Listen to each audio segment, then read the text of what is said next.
We got some fucking collectors up in I'm there. Tito today. All right, guys, we're live, bro.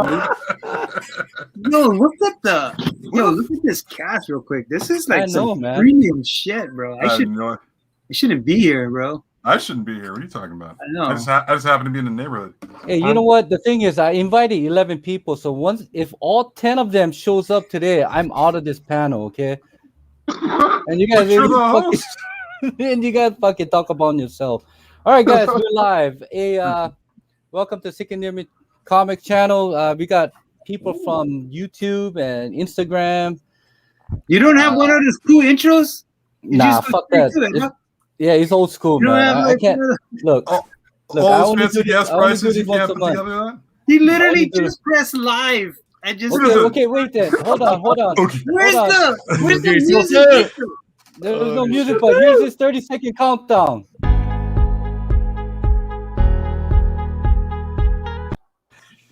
Wow. Sounds about right. Wow. That's one way to do it. What the hell has happened? It's fucking fantastic, bro.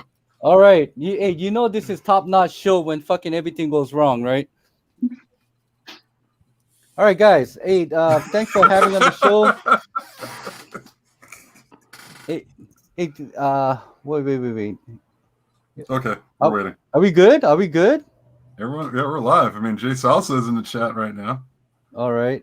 Oh, shaking. Yeah, we're live, bro. Okay, we're live. All right. We know. Okay, we got 4 people watching. How do you get that black screen thing going on? What black screen? How do you get how Doom went to the black screen? How do you work that? Oh, okay. So if you look at yourself, there should be an icon with camera and mic.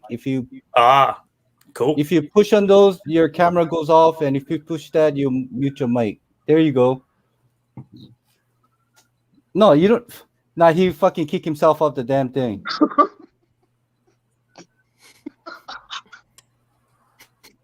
Nice. All right. Bring the man, David. Jesus. You know this show is gonna be the shit when fucking technical difficulty starts in the beginning of the show. Or if you press the wrong button. Or you press the wrong button. You know, this show it's supposed to be like a better Spine Ticks, but it's so bad because of your channel. Oh fuck! I'm telling you, this is the kind of show that you really want to watch. Never mind the intro music and sponsors and you don't need all that. What and stuff. You know, this is just fucking guys just. All right. What are we talking about? I got stuff to do.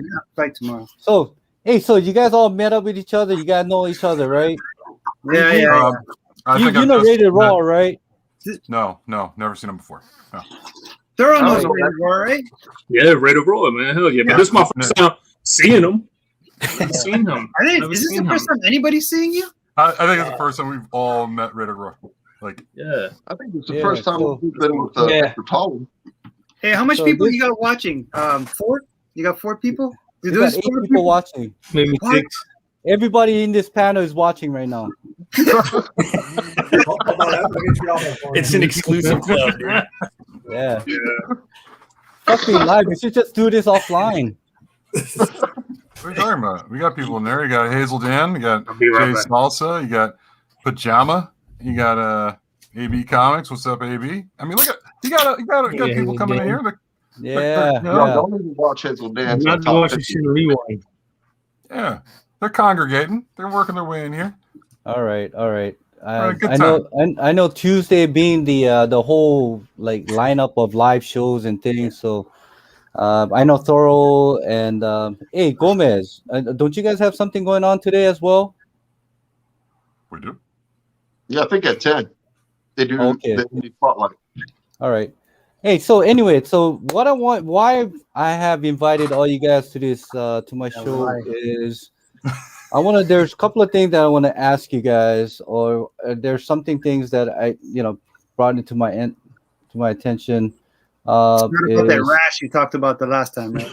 Yeah, it's a birthmark, man. We talked about that ointment. I gave you a name. The thing is that the Gomez has said something, mentioned in our message, saying we can talk about what it takes to be patient while when hunting for comics. What it takes, what mindset, And when it comes to patient is when the book is hot, people want to get their book because it's part of the FOMO. They don't know if they should get it now or they should get it 6 months later or 1 year later because the market's so undetermined right now. It's just going crazy. So with that said, I know most of you guys go out hunting. I think majority of this panel member goes out there hunting, look for books, and especially James, Tito, we got Gomez. So with that topic, coming into the comic shop, of course, he got the whole place to himself. Everybody just runs right out. So Gomez, so since this was a part of your topic, I want you to lead Puerto Rican going in too. Of course, we're gonna scramble, get the hell out. You got the devil worshiper over there. Of course, everybody's gonna leave the shop. Why is the shop so empty? What's going on? Yeah. So Gomez, what it takes, man? What is your mindset, and what are the books? And is he fucking even listening? I don't know. What's up, man? What's up, Gomez? I think his mic's off. Yeah, muted. Yeah, your mic is muted, bro. Are you playing the piano? Yo, your mic. He's like, fuck this show. Right. He's like, I want to hear King of the Golden State. Let's start with him. What's the question? Yeah, what I mean, when you go hunting, what is your tactic? What's your mindset? And you're talking about, okay, sorry, I'll be serious for a little bit. So you're talking about patience is a virtue, right? Virtue. Yeah, like you're talking about waiting for stuff. So what is our mentality on patience? On just buying? in overall, when you guys go hunting, like what is the mindset? And and when I say being patient is when certain books hit at certain all-time high, like it might hit the top 10, and you've seen that book, but you go there and you see it as not as a cover price, but you see it as like a $20 book. All right. What do you do?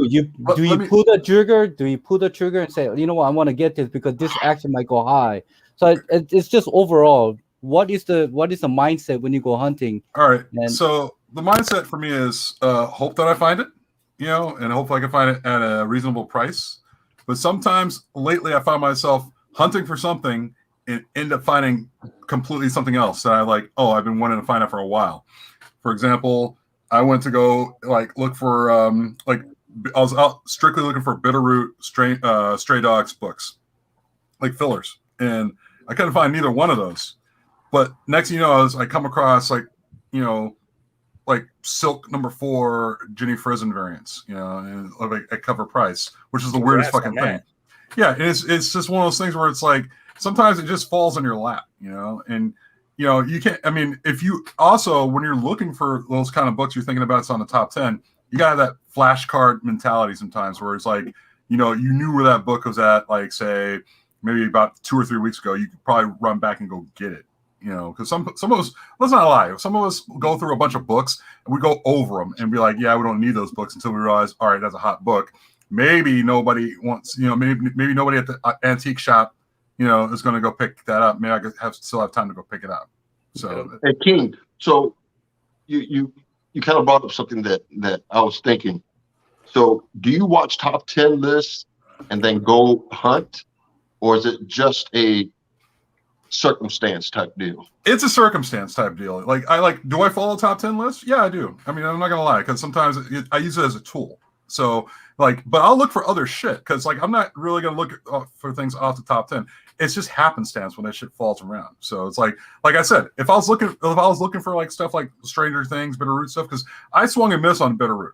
That's the thing that was on me, and I was hoping to find fillers on that. And sometimes you come across other things like at a half price books or a Second and Charles, and you're like, oh shit, well, if this thing's on the top 10 list, I'm not going to leave that there. I mean, no one really leaves a book behind, if it's on if it's on a top 10 list or some special list or whatever, because I would argue that.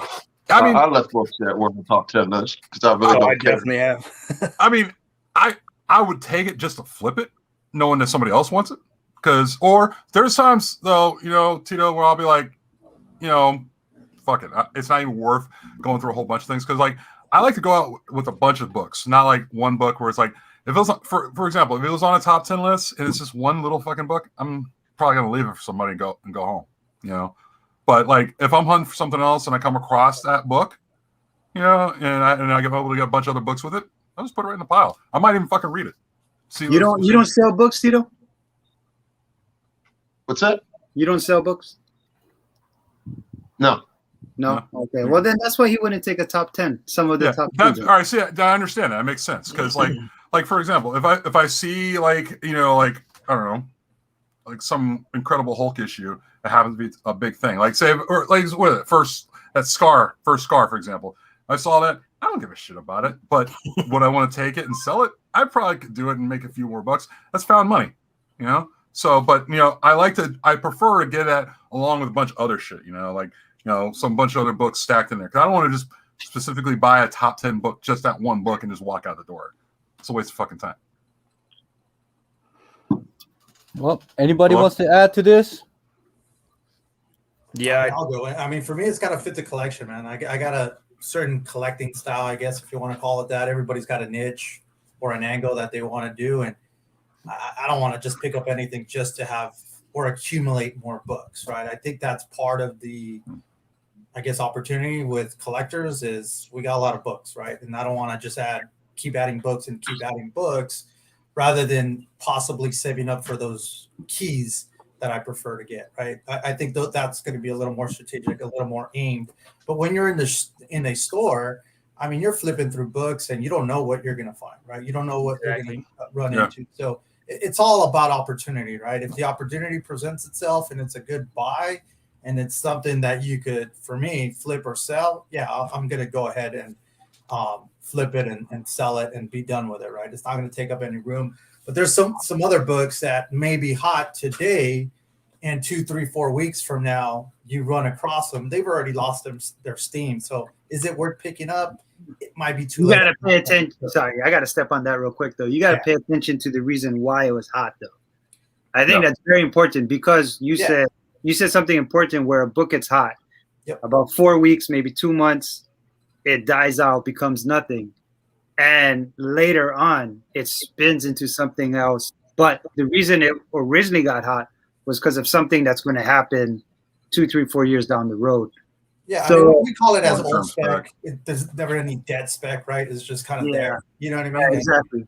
And we all know that, right? It just depends on the book. You know what I mean? If it's a flavor of the month type of book where it's a one and done, I mean, it's got no legs, it's got no future, right?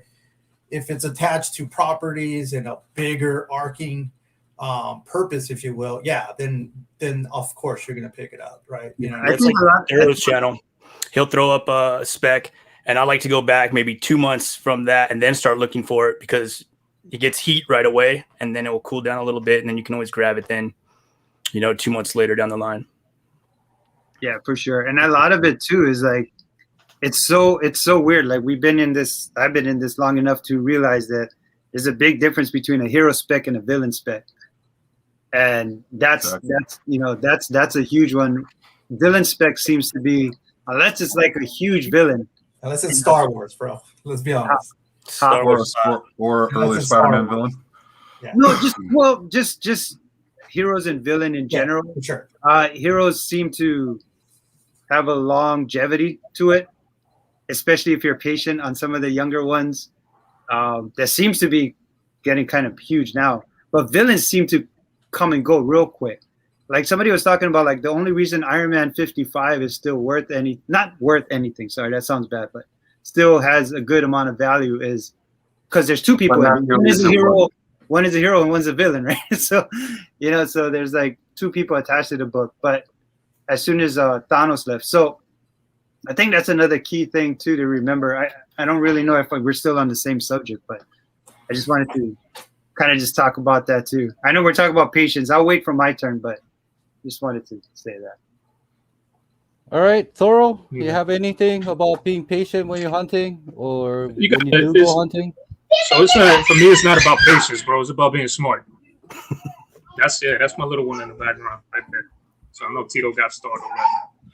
But yeah, that's what it is. It's about being smart. So I know, like Tito's against like these top 10 lists and everything like that. King of the Golden State uses them a guide. I don't use any of it, and I'm gonna tell y'all why. The biggest thing is while everybody's fucking looking right, I'm gonna look left. Exactly. 24/7. That's what I'm gonna do all day long. I'm not gonna follow what everybody else is like. Yo, pick this up. There's a reason why I do my own speculation because those books are going for $5-10. You know what I mean? Like it's not freaking $100-200. If it's already on a list, you're already late. That's what I try to tell people all the time. I try to be as honest as possible. Does it backfire on me? 100%. It backfires big time. Because I could be like Comic Tom, and I could lie my ass off and tell you this book is hot, this one's gonna be. Again, I could tell you guys that the Hulk took a shit in the woods in this fucking issue, and everybody's gonna be like, yo, that guy knows his shit because he's got this, all this shit around him. He knows his stuff. I'm telling you, you put on a freaking facade. You try to do all these things. Like for example, people be like, well, you do a list for the indie spotlight. All right. So there's a big difference. This is why I took on this task and why I took on it was for the simple fact that I appreciate Andy for being fucking honest about his list. Now, are there lists because people are starting to run out of content and shit like that? 100%. 100%. Like right now, people are going crazy over the fucking death of Scarlet Witch. That bitch ain't died. Oh, really? No, she's not dead. She's coming back. There's no way that you're gonna have a prime fucking character, and that's the reason why I tell people you can't be patient. You gotta be smart. You gotta be smart about this shit. That's why, again, people once everybody is on this side of the fucking railroad tracks, your ass better be on the other side, because eventually, once you hit that middle, guess what's gonna happen? That train's gonna hit your ass, and boom, that's it. You're gonna be dishing out 20, 30. Now, is it smart and wise, like David was just talking about, hey, sometimes you already find that book for $20? Listen, if you know that book has legs and has capabilities of continuing growth, I would be like, fuck that. Here's my 20. All right? I would do that all day long. But again, you just have to be wise about what the hell you choose. A lot of people, again, everybody goes off of these lists. These lists are based off of data that comes off of sales. That's the thing that people need to know. Like right now, what's that other shit that's going on? The fucking they saw a picture of Kevin Feige and whatchamacallit together. Wolverine. And now people are going fucking crazy. Listen, Boss Logic just does shit. He draws. He's an amazing artist, but he draws shit because he's like, yo, this would be badass. Then all of a sudden you're putting a young fucking Hugh Jackman who doesn't even look like the damn picture, and you're putting that shit up, and now people are going nuts. And now all of a sudden, what are you doing? You're driving up the prices of Hulk 180, 181. I get it, man. Money speaks a million words, man. You talking about Harry Potter? Listen, there's so many routes. But my biggest thing is, why would you go back? This is why I say you got to think smart. Think about the characters. Why would you want these old ass X-Men, Days of Future, because you're gonna have some old ass freaking actors playing in these roles. You just can't. You gotta go with something new. I don't want to watch fucking Patrick Stewart as fucking Professor Xavier again, even though he was probably by far the best thing to happen to X-Men. And then I don't want to see Hugh Jackman. I'm sorry, Hugh Jackman was dope. He ended his Wolverine career with Logan. You gotta bring new shit. You gotta bring new material into the works. And people are going crazy. This is why I personally speculate, and I continue to say we will probably not see mutants come until like 2029, 2030. And I say it time and time again, ain't no way in hell they're going to fit all this shit within the span of time that they are right now. And with all the stories that are coming out, they got way too much shit that they're working on. And that's another thing. So go on Twitter. You want to be up ahead of everybody? Go on Twitter. Go on the freaking Reddit forums, and make sure you're going like in a legit Reddit forums, because there's other ones that come on that I've been on who be like, oh yeah, they just casted so and so, and then I'm like looking everywhere. I'm like, they didn't fucking cast this person. What the fuck are you talking about? So it's like you just have to do your own personal research. But in the end, like I just said, don't be patient, be smart. Be smart. David's like, fuck. He's like, I'm out of this conversation. You said be smart. You said be smart, and he left.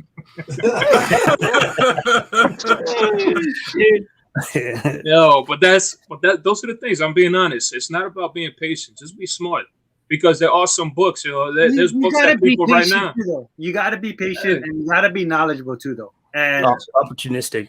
I think the reason I say this is I think one of the reasons that we even brought up this podcast is because Gomez did a road trip, and then during Gomez's road trip, he found some stuff that I don't want to say people forgot about, but maybe so much things are happening.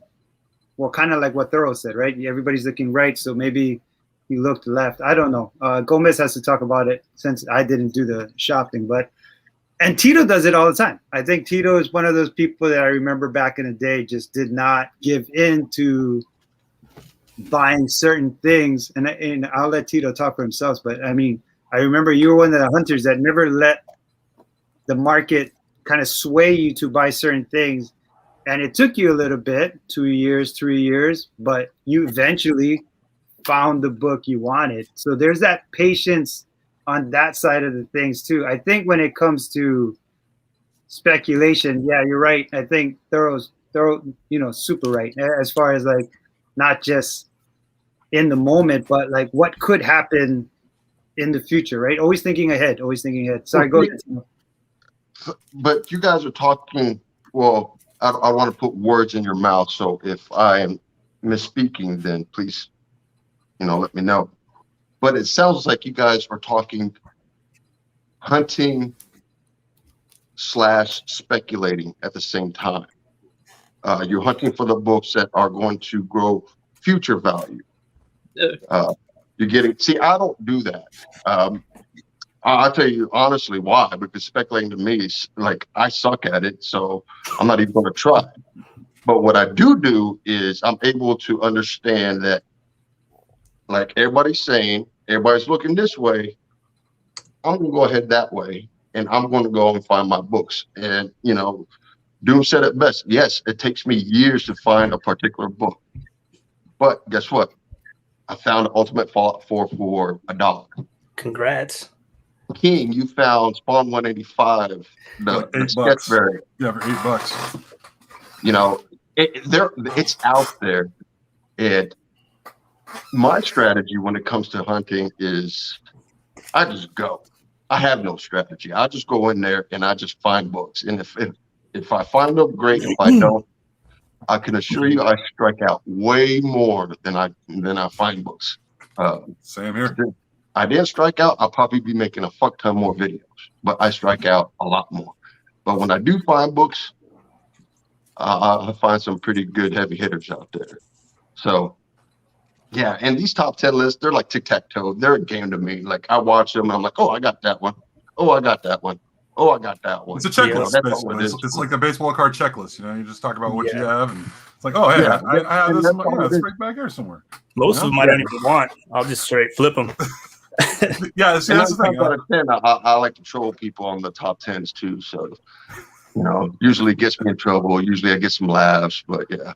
You get laughs from here, man. Trust me. I'll see that shit. I'll crack. People get butthurt when I do that, but it'll be all right. It's all about having fun. It's not. See, what David will call me, I guess, would be a traditionalist. I think that's what he calls me. Is I just collect. I don't flip books. I don't speculate. I just find the books that I like, and that's probably why my room is all jacked up right now with like everything everywhere, covering 3 different rooms. I've seen it a few times. Yeah, I know what you're talking about. I said I've seen it a few times. I know what you're talking about. Yeah, but I just collect what I like, and that's probably the best thing for me is collecting what I like, because if I try to speculate and it falls dead, I'm stuck with these books that I don't care about. You know what I'm saying? Well, I don't know. It goes back to what you said about collecting, being patient. Over the years, I've been collecting for a while. And when you find these books for, like you say, like I found that Wonder Woman for $5 a pop. Congrats. I think I got like 600. Yeah, 600 to 614, the 1 in 10s, Alex Garner and Adam Hughes. I found them for $5. The guy at the shop, he didn't price this one, so I was like, fuck. but he only gave it to me for $2. So I should have let him price all of them instead of telling him, I'll do $5 for the whole set each. And he was. I could have got a better deal if I would have been still grinding them, dude. You were still grinding them. But that's a sick find, man. Yeah, I just know I'm happy because when you go out to a hunt, you find a book. Say like you found this book for $2 in a $2 box. You kind of like get happy because the knowledge you have as a collector as you grow. And I wouldn't pay that premium price. And I think that's what Tito says is there's shit out there everywhere. You just got to be patient. There's going to be books that even at LCSs, they're going to know a lot more about Silver Age than current. So you're able to score more current comics and keys that are current compared to Silver and Bronze Age. And there's areas where they're all about current and don't know about Silver and Bronze Age. So you kind of have to pick and choose when you're at a comic shop and be patient because it will fall in your lap for a price that you want to pay. And I didn't think I would never entertain that book. And what made you even go into the Wonder Woman section? What made you even go into the Wonder Woman section? I was actually trying to find those books and see if I'll find them, or at least one or two. I'm not gonna lie. That's exactly what I'm getting at. See, the thing about I was just like, it's not something you were looking for. You found something you were to go there, but I didn't think he was gonna have them, not even the whole set. And mind you, got to check, man. The back of the book, it said, I don't know if you guys can see it, but it said $6. 1 in 10 variant for $6. And he had all of them say $6 on it. And I was like, Mo, would you do 5 each before he even looked for me? He's like, yeah, I'll do 5. But I also had other books there too. I had this one I paid $15 for. I thought it was a good find. It's one with the record player. And he had some other ones, but I just was okay. You put me highlighted me. See, this one right here. But no, it just I was amazed, and I think me and Doom talked off air. Actually, a group chat about. He said that you're gonna find some shit because you know how it is, and all the knowledge that I know is because of what I've watched through the whole YouTube community and having those chats with my comic book friends to gain that knowledge and aspect because we all gain knowledge through everybody. And like I said, like look at David. But there's looking at the Supergirl section just to find that Adam Hughes, man, one day. Yeah. I wasn't actually just going there just to fucking flip because he has sections. I was like, let's see what I can find. And I looked at that show. Don't fucking tell me 614 is gonna be there. And let it be known it was the whole set was there. I didn't even know. I just grabbed all the fucking ones. And then mind you, the ones that I was showing you, the Batman and Robin, that's a second and fourth print, and the fourth print's hard to come by on the Batman and Robin #1.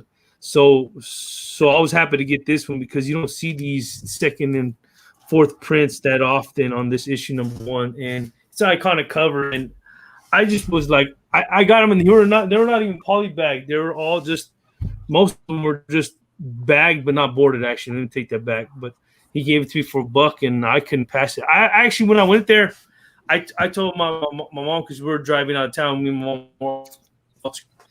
mom driving time, and I told her, don't wait. I'll be quick because it was a small area. But then he had a back room. And I didn't know he had a back room. And at first I was like, oh, shit. So I went back out there, told her it'd be longer. She took off, deal with the Chick-fil-A, and my phone was in the car. I had to have a conversation with her. She took off. I was just like, God, I got something. So I was like, I'm thinking, yeah, I found some good books there. And I think I found that one. My wife was laughing because when I got the books, I'm like, let's go. She said I sounded like I robbed the fucking comic shop because of what I found at the price I paid. Mind you, I paid $78 for the whole set. That alone is probably worth about $800 in the secondary market. I was gonna pay. So yeah, that was a great find. Sick find, man. And I was happy. Yeah, I remember Doom saying years ago, and I've kind of done it, but I think he was the first one I actually heard him say it was, if you go into a hunt or a comic book shop expecting something, that's where you're going to find yourself in trouble and buying books that you don't need to buy. If you go in there just willing to live it, if you find something, you find something. If you don't, you don't. You walk out with nothing. That's okay. But if you go in there expecting to look and find for something, that's when the unneeded buying happens. You start buying shit just because you drove there and you needed to feel some kind of gratification because you were there, right? But when that's a great point. Yeah, I can tell you how many times I've gone to a shop and drove out an hour and a half. And you're like, man, I gotta get something, right? And you're just like, you feel like a jerk walking out empty-handed. Yeah. But it's probably the smartest thing to do, right? Rather than just picking something up for the sake of picking up. But let me tell you, man, that is really tough to do, man, because you could always find something. You could always buy something, right, and make that hour and a half trip worth your while. But then again, was it really worth your while? You know what I mean? To just pick something up for the sake of picking up. So yeah, patience. As long as it ends up on the spec end. Like I've walked out of shops with empty-handed, where it's like, I mean, sometimes if I'm going like an hour, I know why. Bullshit. I don't believe that. Yeah. I don't believe that. God damn it, Gomez. But no, I mean, like, but no, I mean, like, sometimes you can find something. Sometimes, you don't have to look for something, but sometimes that book finds you, and you're like, oh well, shit, I've been looking for this one for like several years, and it's like a $3 book. Cool, I'll pick it up. But that's the best feeling too. Just there it is. What's your biggest find? It was just like that Spawn 185 that I found out was black and white. I would have known that you had that book. I would have hit you up and bought it. Dude, I was trying to sell that thing like a year ago. No one said anything, man. I put that thing on. I didn't even know about it. Dude, I posted that thing. Dude, I posted that thing about it. I put that thing everywhere, and no one said anything. I was like, yo, I would have bought it, dude. Like straight up. Next one I find, I'll let you know. It'll happen. Here in the Bay, it'll happen. I don't know. Yeah, you or me. Shit. Where's Dude, David? what was your best find? Me? Yeah. Yeah. Oh, because the market has changed so well. Yeah, but see, the thing is, I found recently some books, but it's like, so I'm collecting now. I guess my collecting habit now has really changed to the point that I finally got to the place where I really can buy what I like. I think for years and years, to be honest, like I've been trying to either follow the trend or like think that I could actually be the trend for so long that I was actually trying to make, not things happen, but it was really more just like, what could I do to better my YouTube channel? Honestly, that's what it really was. And then I built it up to about 2,000. I'm like, okay, I'm done, right? So I finally got to a place where I'm like, I can actually buy what I like. So I've been buying shit that I don't think really anybody cares about. He-Man books, Witchblade books, but like variants that really not a lot of people know about and stuff. Stuff like that. Boy. I just picked up like a He-Man book that goes for your best find, dude. Your best find. What's your best find, dude? Doom said it so long, I totally forgot the question. Okay, how about this? I'll tell you my most favorite find. Okay, yeah. That's cool. So, Venom Gold, 50 cents. Yeah, I remember that. That's dope. For $1, right? No, 50 cents. 50 cents. Oh, shit. Venom Gold, 50 cents. Was that Big Island? Was that the Big Island? That was on this island. Yeah, that's why that was that's my favorite find. How's that? What's your favorite find, Thorough? Mine. You're talking about stealth buys, right? Your favorite stealth? Yeah, stealth favorite. Whatever. Like the best one I ever found was my freaking Moon Knight book. And that's the one that ended up getting signed by Stan Lee. And that's that Bill Sienkiewicz one, the one that's like fucking on another level. Moon Knight one? Moon Knight one? Yeah, and I got that shit. I bought that shit for $1, bro. What? Yeah. Because I'm a big Bill Sienkiewicz fan. So everything that Bill Sienkiewicz has done, even including shit that wasn't related to Marvel, DC, I always picked up. Like there's a Virgin variant that I love a lot. That he did. I can't fucking remember. I have it somewhere here.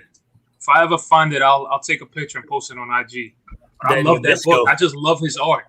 But when I found that one, at that time that I had found that book, I just picked it up because I loved Moon Knight and I loved his art. So then I was like, fuck it. I was like, I'm taking this. I can't leave this. This is badass. It's a badass cover, bro. And to be honest with you, at that time, I didn't know nothing about that book. I didn't know nothing about it. So now that book is slabbed, everything's signed by Stan, and it's just sitting there. That's the best. That's the best one I could have ever found. And then I had 4 ASM 300s in a box. I paid $50 for it because this guy at an antique store wanted to get rid of the box of comic books because nobody would ever come and look through them. Those were by far the best finds I ever had. Yeah. And yeah, so that was good. You know, a couple of them I flipped, and then one I gave away to Robert Galvin because he had his whole fucking dude. This dude had like thousands of like Golden Age books and everything put in a storage facility, and they broke into it and took all his shit. So he was asking about an ASM 300 for some time, and then I was like, you know what? I'm gonna just go ahead and get it for him. So. my daughter's a fighter, man. They're fighting right behind you, man. Yeah, those are my greatest finds. What's your favorite find or best stealth find? Who, Roar? Roar or Marshall? Either one. Pick up first. Yeah, see that? Nice. Yeah. I found it for $55. Got lucky, and then actually had a chance where found 3 of the first Kamala Khans for $1 each, and they came back 9/8. Sold them way too early, man. Sold them way too early. Yeah. No, was that at a comic book shop at the thrift store? That was at a record store, just a random comic record store, dude. So yeah. I found I went to a used bookstore in Vegas, and I found a Marvel Point with the Kamala Khan, the variant, and $5 too. But it's not my favorite though. But yeah, it's crazy, man. The shit. Mark, where'd you find those at? Was that at a shop?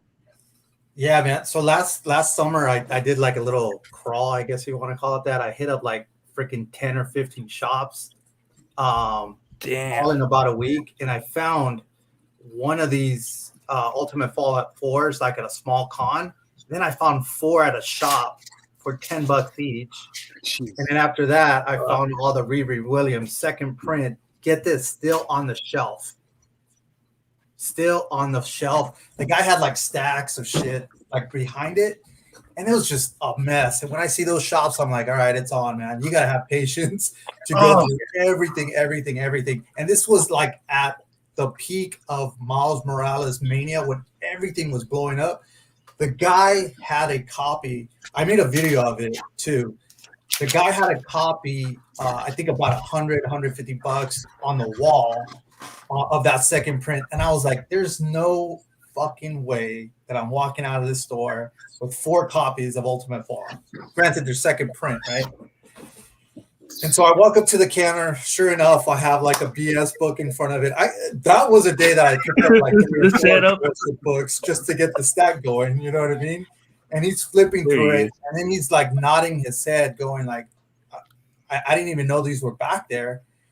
And then he points at the wall, and he's like, "I got them going for $150."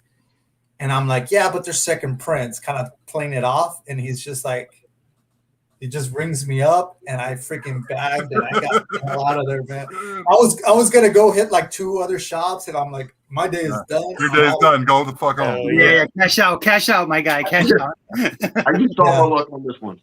So I graded them. One came back at a 9.6, 1.98. No, actually, 1.96, and then the rest were 9.4s, and they could still probably.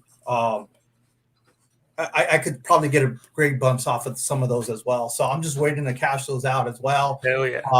The Riris came back. I got a set of 9.8s of both of those.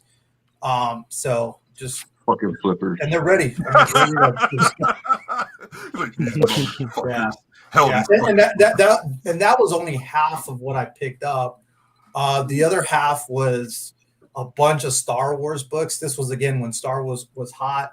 and I was picking up everything Star Wars, mostly the Dark Horse. Hey man, favorite is supposed to be one. Jesus. Okay, that was one. You don't want to hear every single one. Keep going, man. Keep going. Using up too much airtime here or what? No, it's just making me angry. My book last year, I believe last year before the pandemic, was this one. I'm still I picked this one up for I think $7. No, it was listed 15 half price, so I got it for like what, $7.50. Where? With $10 at one of the shops that I go to off and on. This is the one that I'm telling you that knows a lot about Silver Age, but doesn't know a lot about current books. I ended up getting the whole set of this 1, 2, and 3, 1 and 25s. So I got the whole set, and then like I said, it's just you got to hunt. And of course, my stuff was this one of this year. So that's pretty much so far. You know, it's still the beginning of the year, but take this one, and then this being a key book to find it for $2. It's I found some more stuff for $2. They're minor. No, I'm not a flipper. I'm a collector, so I just hoard my shit. But later on, I'll probably have a sale in the future just for my daughter, because this is all going to her art class. Yeah, it's a badass one. Hell yeah. I want that. I guess I'll speak for myself. You can't for yourself. I don't know. I guess during the peak, my best, probably one of the best years I've ever had hunting was last year, because I don't know what happened down here in Georgia, but like everybody was just dropping books left and right, and I just happened to be at the perfect place. But nice. It's a tie, I guess, between Ultimate Fallout 4 and Clone Wars 1. I knew you were gonna say that. The regular covers, both for $1. You know, it's just like, I don't know what happened, but everybody was dropping it. But have you guys ever picked up a book that kind of surprised you? And I'll give you, I don't know how to actually ask this question, but I picked up a Iron Man 50. What's that dude? Iron Fist. There you go. Iron Fist 14 First Saber 2. What's that dude? Yeah, that guy. Rock'em Sock'em? Mr. Rock'em Sock'em? Oh, that guy. You know what? I ain't afraid to fight Tito anymore after I seen it. Jesus, bro, be careful. No, there's books that you're like surprised that you're like, why is this marked the way it is? Like I found the first Sabretooth for $4. And you know, typically you won't see that book for $4 because it's such a well-known book for such a long time. And have you guys ever ran into something like that? You know, because I guess you could say it's pretty common knowledge for variants and modern keys to be found for cheap, because it's like Gomez says, and I say, it's just not a whole lot of people know about them. But the ones that span years, have you ever found something like that? Never. Drink up, my boy. Never. But look, I found this for cover price. Nobody cares. Nice. Is that your first star? You know, and I found this for cover price. So here's my stealth buy, motherfuckers. Oh, wow. I'm getting all fucking man. What the hell? Fucking people in Seattle, bro. I'm telling you, you cannot find any stealth buy. Like, you talk about Ultimate Fallout for $1. Bullshit. Like, just something about Washington, they know their shit. Nice. Like, it's fucking overpriced, or it's not even there. I mean, you find like these obscure type of books for cover price like this. It was $1 book, but I paid $2 more than it should. This is like a $2 book, but I paid $1 more than what I should. But I mean, when the reason that I brought this patient up, because it frustrates the fuck out of me by watching all you guys doing your guys' comic book call and say, "Oh, I found this for $1. I found this for $1." You know, it's true. Yeah. No. It's true. it's true. But what I'm trying to the reason is that there's not many people out there like yourselves that go out hunting like week in and week out. Like I'm sure you guys go hunting once a week or twice a week. But there's not many people that can go out there hunt.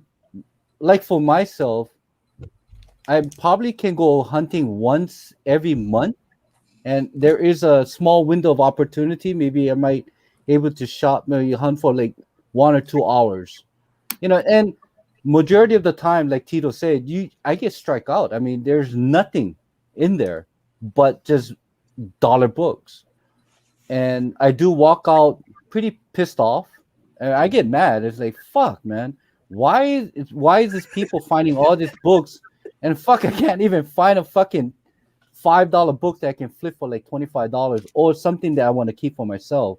You're only going out once a month. I'd rather do that than find a book, get it to the counter, and then they freaking check out the price and up tag. What the fuck's out there?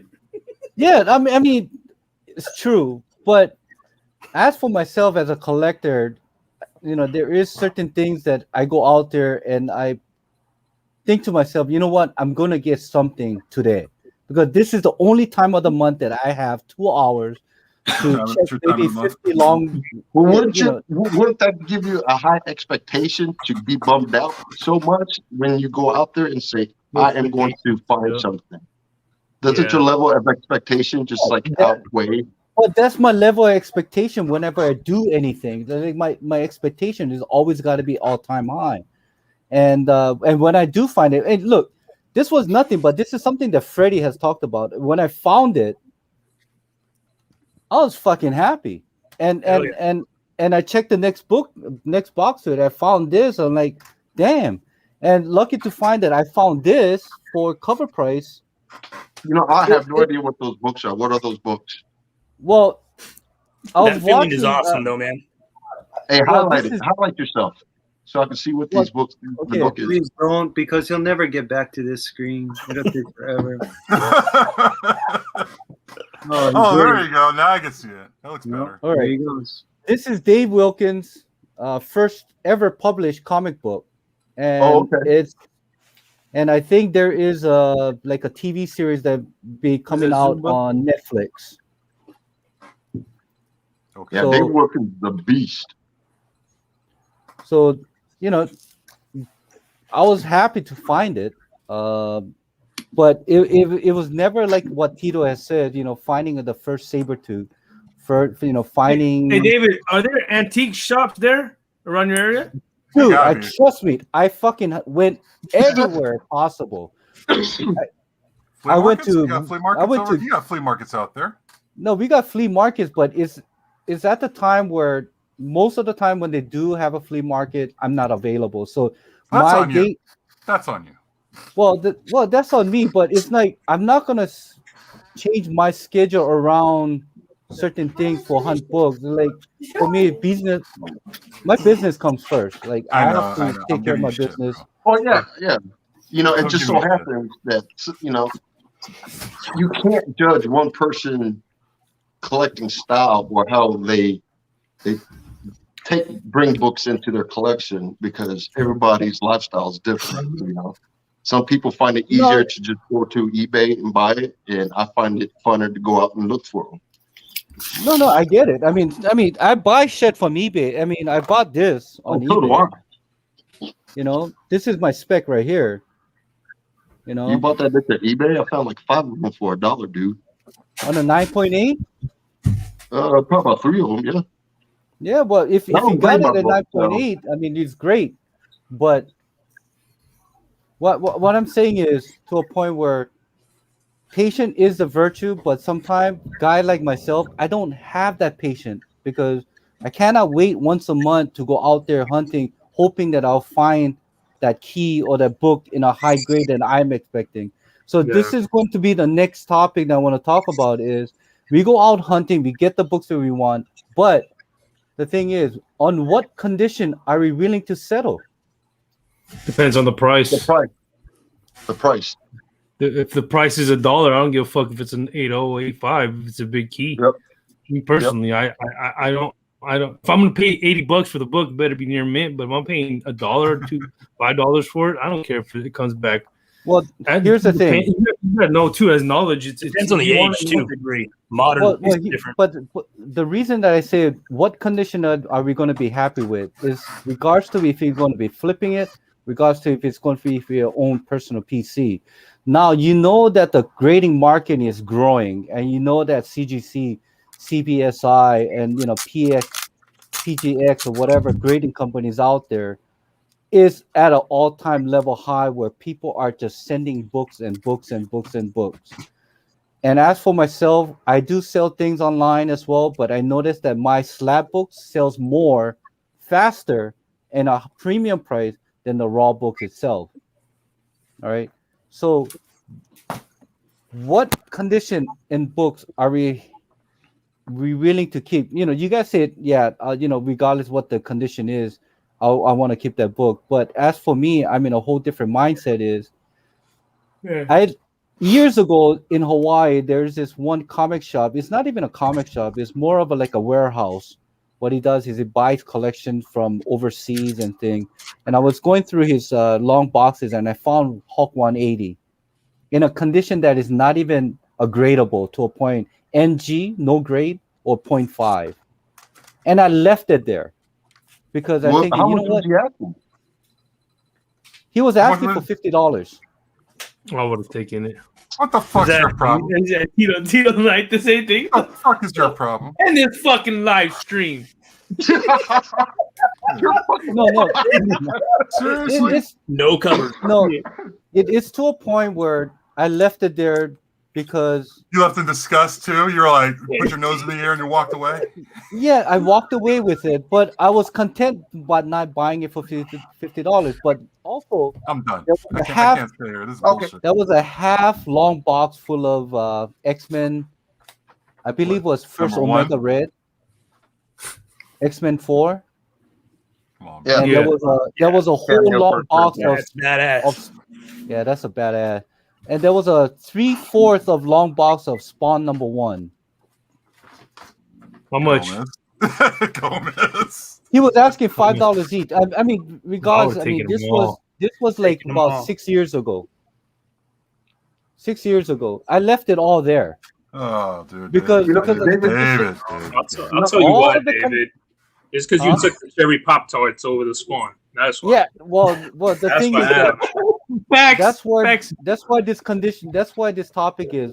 What condition are we happy? As for me, all that condition was not a 9.8 or nor 9.6. It was more of an 8.5, 8.0.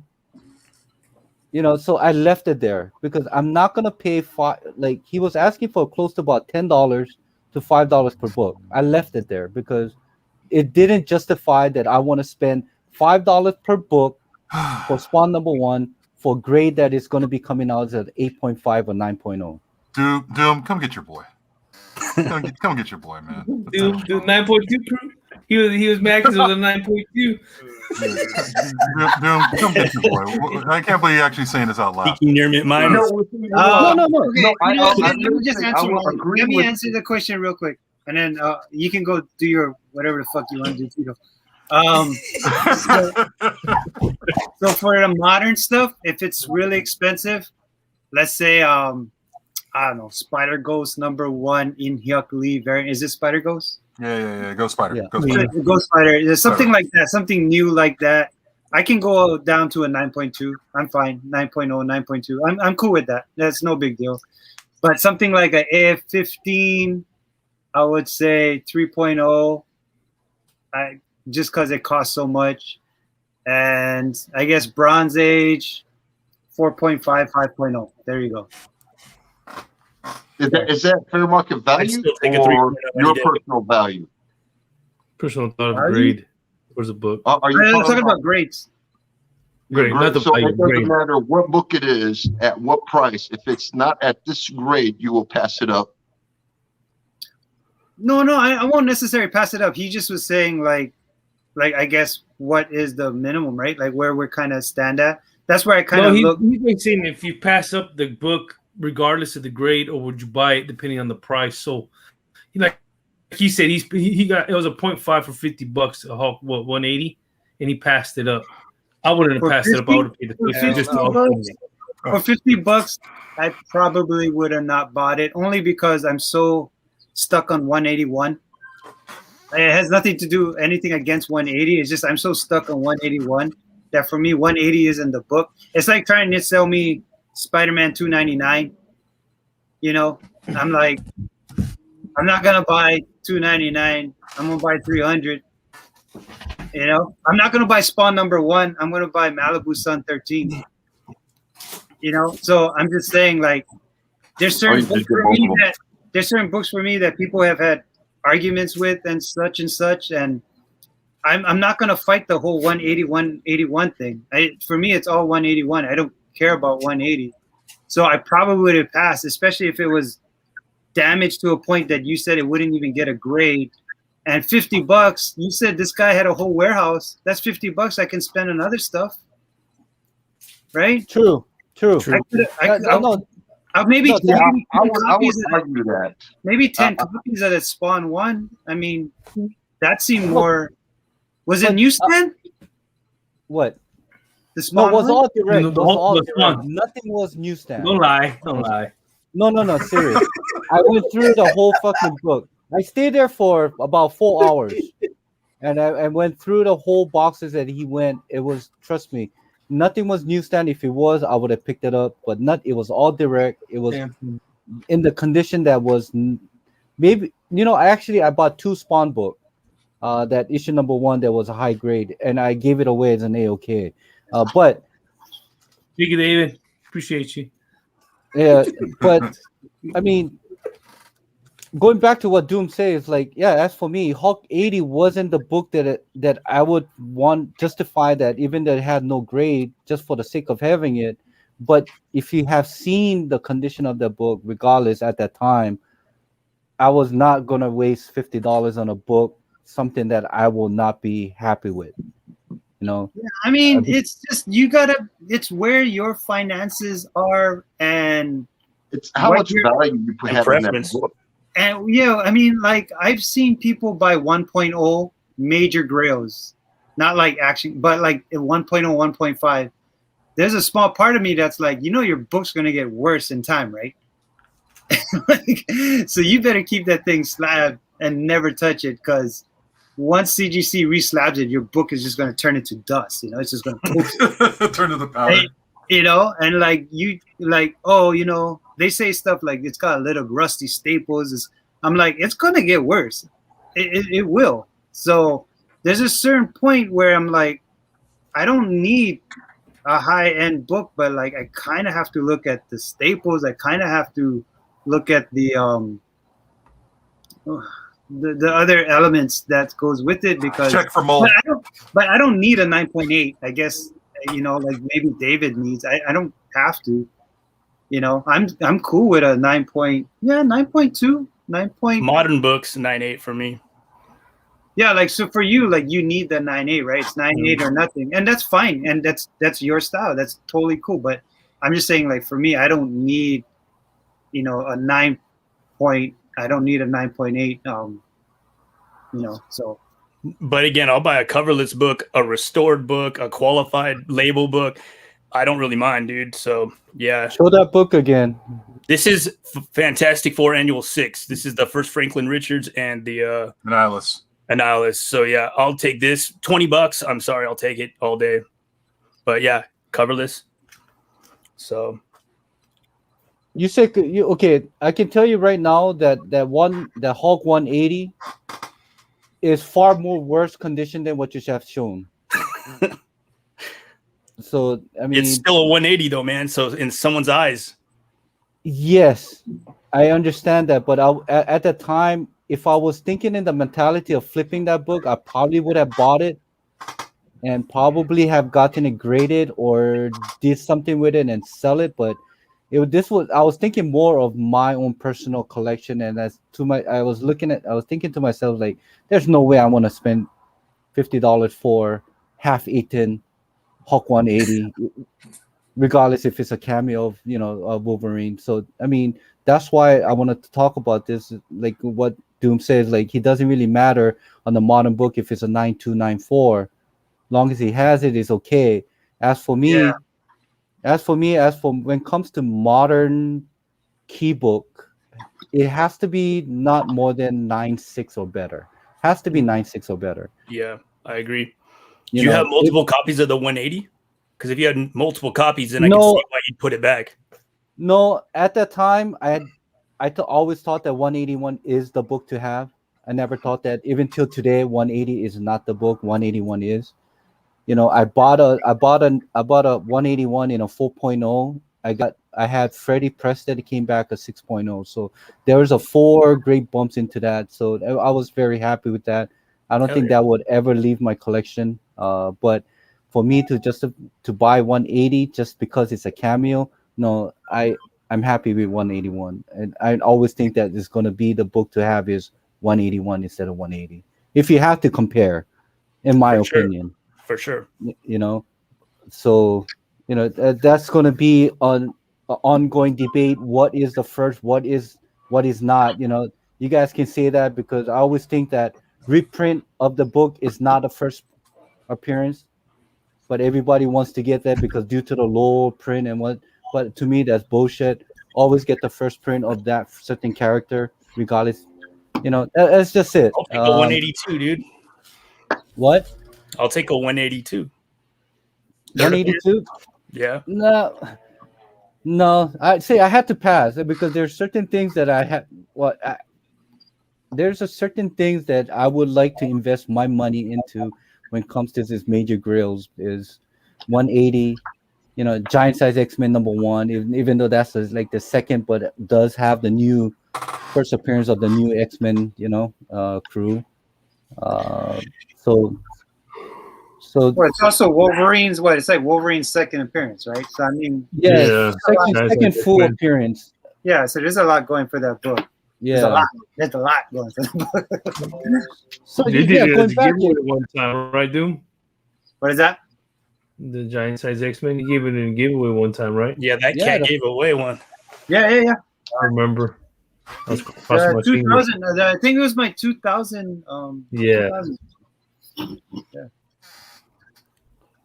I'm gonna give away a facsimile for my 1,000. You know, how about what condition I'm happy with? I think it's honestly really based off price. For example, I'm not gonna put this is like my baseline. I'm not a Spider-Man fan. What? I could care less. Neither am I. Oh man, you're out of this podcast. But right, I'm with him on that. No, I understand its history. I understand its legacy. Like I respect that, but I could care less, right? So if I see an AF-15 sitting on the floor at a 0.5 for $500. Am I gonna pass that some bitch up? No, I'm gonna scoop that thing up quicker than anything. My man. You know, it's personal value versus fair market value. Yeah. For me, Spawn, I will pay a higher premium than most people would because Spawn is my dude. Like I rocked with that dude since day one, and that's the dude that I would pay a premium for. Nobody cares about that. Yeah, I will pay a premium for Spider-Man. Like he has nothing for me. He doesn't do anything. It's just a little crybaby kid to me.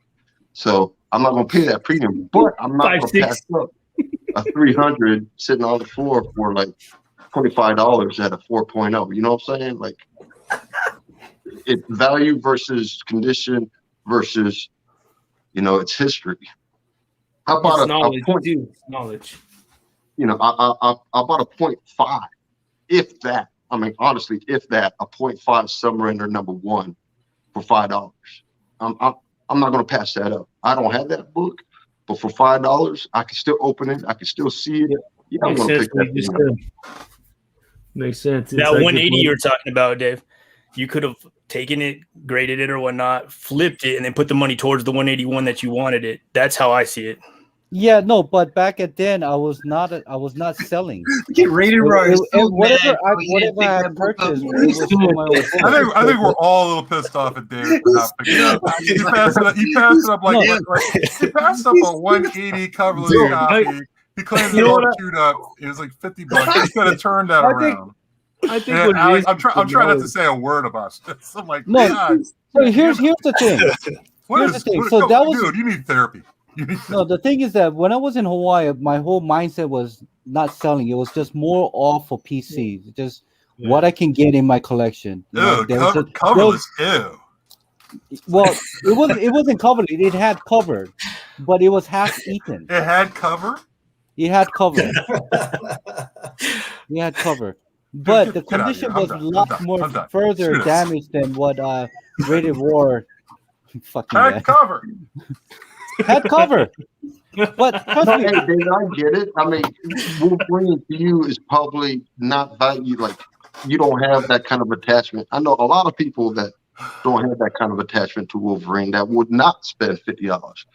Yeah. Now, no. I mean, Whether it's an attachment or not, I mean, it's an investment that you could flip over. Before you and get get I Drew, know more. not a lot of people think about investments. I know Thoreau, he talks about values in books, and he's like, Right. I remember a video. I was on my phone, so I couldn't respond to it. But he said something about if you don't look at comics as money or some shit like that, Thoreau, please, correct me if I'm misspeaking. He was like, if you don't see comic books, how is it? If you don't buy comic books as an investment, as an investment, yeah, no, it's not even that. My biggest thing is with collectors.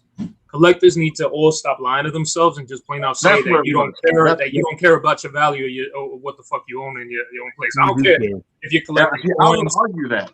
Yeah, I would genuinely argue that because yes, am I happy that's ignorant. that the $1 book that I have is now worth $1,500? Yes, but that's what I'm getting at. That's what I'm getting at because I don't go out and buy books because of future value or because of value. I could care less. I got books in there that I bought for $5 that are worth 50 cents right now. That's a freaking lie, in my opinion. That's a lie. Yeah. Because in the end, it's like, okay, for $5 that are now worth 50 cents. Tito, here's my thing.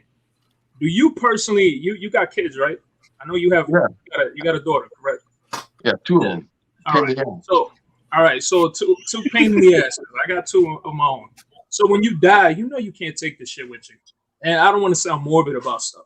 Can't die, so you want to leave something behind for your children because even if they're not interested, for me personally, if my two daughters weren't interested, I could care less. I could be like, you know what, then sell it and do something that you personally want to do with it. And for example, if they want to collect freaking My Little Pony and they want to take my comic books and go and switch it over to go ahead, because I'm not here on this earth anymore.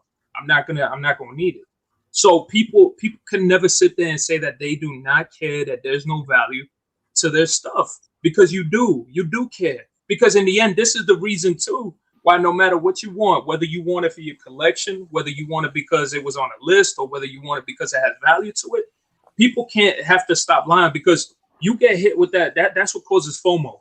It causes FOMO in each and every one of us. People can't sit there and deny that. I'm way past that stage. Yeah, but even then though, I'm just saying, like, you just can't sit there and say that you don't care about the value of it. So it's like at that point you might as well be like the Joker in the Dark Knight with your fucking comic books, like a pile of fucking all that money and just gasoline and light that. Have you not seen my room? That's what it looks like. That's what it looks like. Yeah, you gave us a tour, man.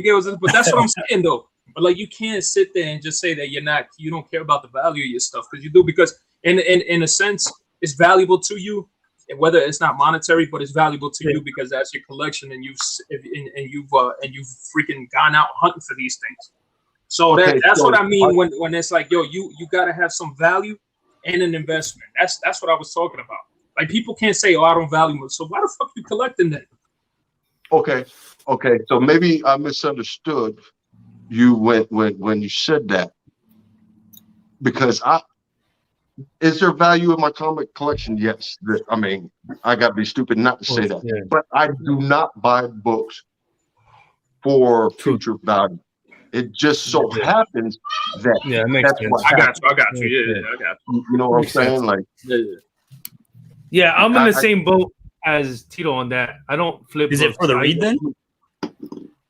Some are my collection. Some are, but a lot of them is because you obtain that certain variant or a certain issue like this one, I won't fucking read this one. I just got it because I got a good value, good price for it. It's a kind of cover, it's a kind of comic, something I don't see that often, and for the price I paid for it, I couldn't pass it up. But there's things that you obtain as a collector myself. I think we speak for everybody else. There's comics that I'll read, trade paperback, or I'll get to read, and there's the stuff that I get to collect obtain for future collection, just to know that you have it before the value goes so up that you can't afford the book in a way, or you just feel like the price is not there. But then be patient, we said earlier, because that book will come down, or you'll find it somewhere at a shop that didn't even know about that book. You said it right there. You worry about the value because at the end you're afraid of these fucking books spiking up.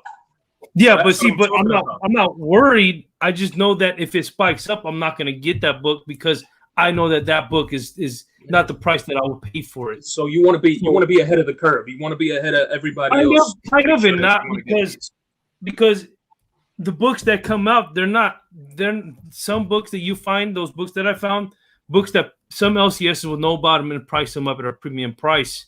There's some shops that won't know about them, and you will find them at a regular price. So it's just a lesson learned of this whole podcast is the fact that don't go out there and spend the third party, eBay or somewhere at that price, because you're going to end up finding it eventually. There's comics everywhere, and it may take a year, may take 2 years, may take 5 years, may take 10 years. This book that I wanted, the 614, took me 5 years to obtain. Did I want it? Yes. Did I want to get it? Yeah, but I don't want to pay that $240, that $150, that $300. I wanted to pay probably $100 and below for that book, and I figured I got my value for it. But I wouldn't pay that premium price because I know that even though it's a scarce book, they are out there if you're patient. Because when I bought that book, the owner or the owner's assistant, whatever, he said that they barely obtained that collection about a month ago. So they had that collection only for a little bit, and I was able to obtain it. But I got lucky. Same with the Avengers. I was telling you, King Size Avengers 14. Pandemic hit. They got a collection before it hit at another shop. I was able to obtain 2 of them for $50, one for $30. So I was able to get all 3 of those Avengers, the first appearance of Med Empire and what's her name, Rogue, for under $100 for 3 copies. Now you look at that book for one is probably like $130, $140. So I know that book was going to obtain value, and I was able to get that one. And that's also the Marvel Spotlight 28, the first story told by Moon Knight. That one I was able to get for $20. You look at what's going for right now. I know in my mind as a collector, and it goes back to grade. I don't give a shit about the grade. I'm not a person who sits there and tries to get books at a 9.8 or pristine condition. If I'm able to obtain that book at a certain price and a certain value, I'll take that 5.0. I'll take that 6.0. I'll take it. It'll hurt a little, but I don't give a shit at the same time. I'm just happy to obtain those and then sell all 3 of them and make that turn into a 9.8. Or even just keep one, even if it's a 9.6, and if you can't get the 9.8, to me, I haven't even graded them. I had them for a year. I'm not a person who I need to grade and flip. No, I'll keep them because there's going to be a person in there that's going to obtain a book that I want to get and say, you know what, let's trade. I'm more into trading and getting certain books that they may have doubles or triples of that they're able to trade with in the community, and I'll be like, okay, yeah, sure. I don't know, it doesn't care about how much we paid for it. At the end of the day, he could have paid that book for $2. I paid $30, but I know that book goes for $100, $150. My book goes the same. At the end of the day, I'm happy. I don't care what they paid for. I don't ask that. I'm just happy to obtain a certain comp that I can't obtain here that they're able to obtain at the comic shop. So that's why we have this kind of like comic community. I'm with you on that, broski. Like, I didn't get to answer that question. I really don't care about the condition. To be honest with you, like if I can find something, and yeah, we all talk about price and things like that. And I agree 100%. You don't want to pay like nothing crazy. Nobody does. But at the same time, like right now, you're in the era, and we had this conversation too. We talked about it last night on the Warrior Show. We talked about it on the Chop Up, where now that you have this new company that took over CGC, you better believe that those 9.8s are going to be far gone. You're not going to be getting those gifted 9.8s like a majority of us got previously. See, I would argue that. I would actually argue that. And I would argue that just because of the money that the 9.8s demand, and CGC understands that, investors understand that people will come to CGC if they're handing out 9.8s. More books will come, and everybody wins in that situation. Now, would you trust that? That's my other thing, because we talked about it yesterday too. And I said one of the things that I do is I'll buy a book, but even if I get a slab and it says a fucking 9.8 on the label, I still look at that book because I don't trust that shit. That's the thing.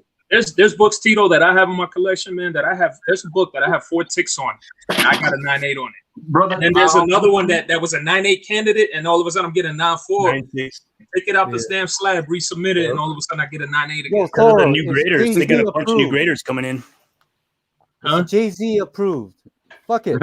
Jay-Z approved. Man. It's 9.8 to 9.8. Jay-Z don't give a shit about the comic books. Doesn't matter what your does it matter what your opinion is on a book that is already slabbed by a third-party grading company that's already recognized by the whole industry? But for me, I do. For me, I'm gonna tell you that's one of the reasons why I'm fucking ODB now. I road dog it. I road dog my books. I don't trust it. I don't trust it anymore. Just because a lot of people ask me, "Oh, why aren't you getting your books graded?" You know what's the best advice I got? And it was from Biggs. Biggs just said, "Listen, you don't care about the grade, you don't care about nothing, but you want to preserve the book, send it in." And that's exactly what I do. I don't even send it to get press or nothing. I'll send them shits out, and I'll be like, you know what? I want to keep this. There you go. And I'll pay for it and preserve my book. But other than that, I'm not too much of a blue label guy. I do a lot of yellow labels. Yeah. So I have, 4.0 yellow labels to 9.8 yellow labels. To me, it doesn't matter because I got the artist and the book or the character or whatever it is, what I like. So you'll buy a restored or a qualified? No, actually, I don't know. Okay. Now I will say this.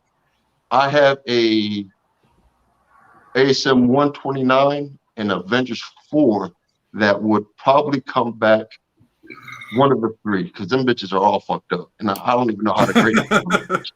Like, I would send it to them and let them figure that shit out, because all kinds of weird shit going on. But I got it for like $55 and like $200, so I'm not gonna pass that up. But I don't know. 9.8s, they're slabbed. Enough said. Mm-hmm. Because here's my other thing too. I was always smart about sending my books. I'll take pictures of my books. I'll send them out, and then all of a sudden, I remember there was a book I sent out, sent it to get pressed by CCS. Them motherfuckers didn't touch that book, and I got a 9.8 on it. They did not touch that. They looked at it. It was like, yeah, this is a 9.8. They were like, oh, he sent it to get pressed. They went through. He's wasting his time. And that's why I have a problem. Video from Medicon when I did a Vampirilla, Vampirilla, and I got 9.8s on them. I'm like, how the fuck did I get 9.8s on these Vampirillas? I don't know, but I got 9.8s. I'm good with it.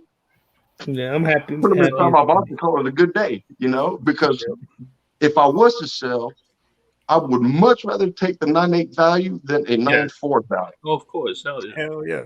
So, but then that's the thing though. Are you guys willing to pay out that money knowing that you're fucking receiving a slab book and you're paying the same price that everybody else is paying? This is why I personally say you guys have on a scale of grading, you got freaking from 0.5 to 10, right? 10 being fucking gem mint. If that bitch doesn't come back gem mint, you better give me notes as to why this shit is a 9.8, and I don't want to hear it because I heard it before. Like, I get it, freaking Biggs has Steve Borak, and Steve Borak was like, well, that's not necessary because this isn't too far off from a 10.0. I don't give a fuck. If it's not gem mint, there has to be a reason why you're giving my shit a 9.9 or 9.8, 9.6, and vice versa. I would like to know why. And they fucking, for the life of me, I don't understand that. There has to be a reason why your book is not getting a 10. There has to be. And you see what I'm trying to get at? Like, there has to be.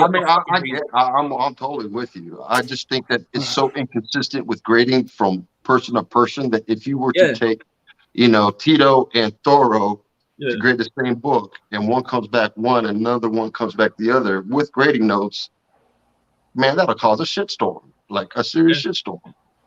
So I'm only concerned when you have to, or you want to get it signed.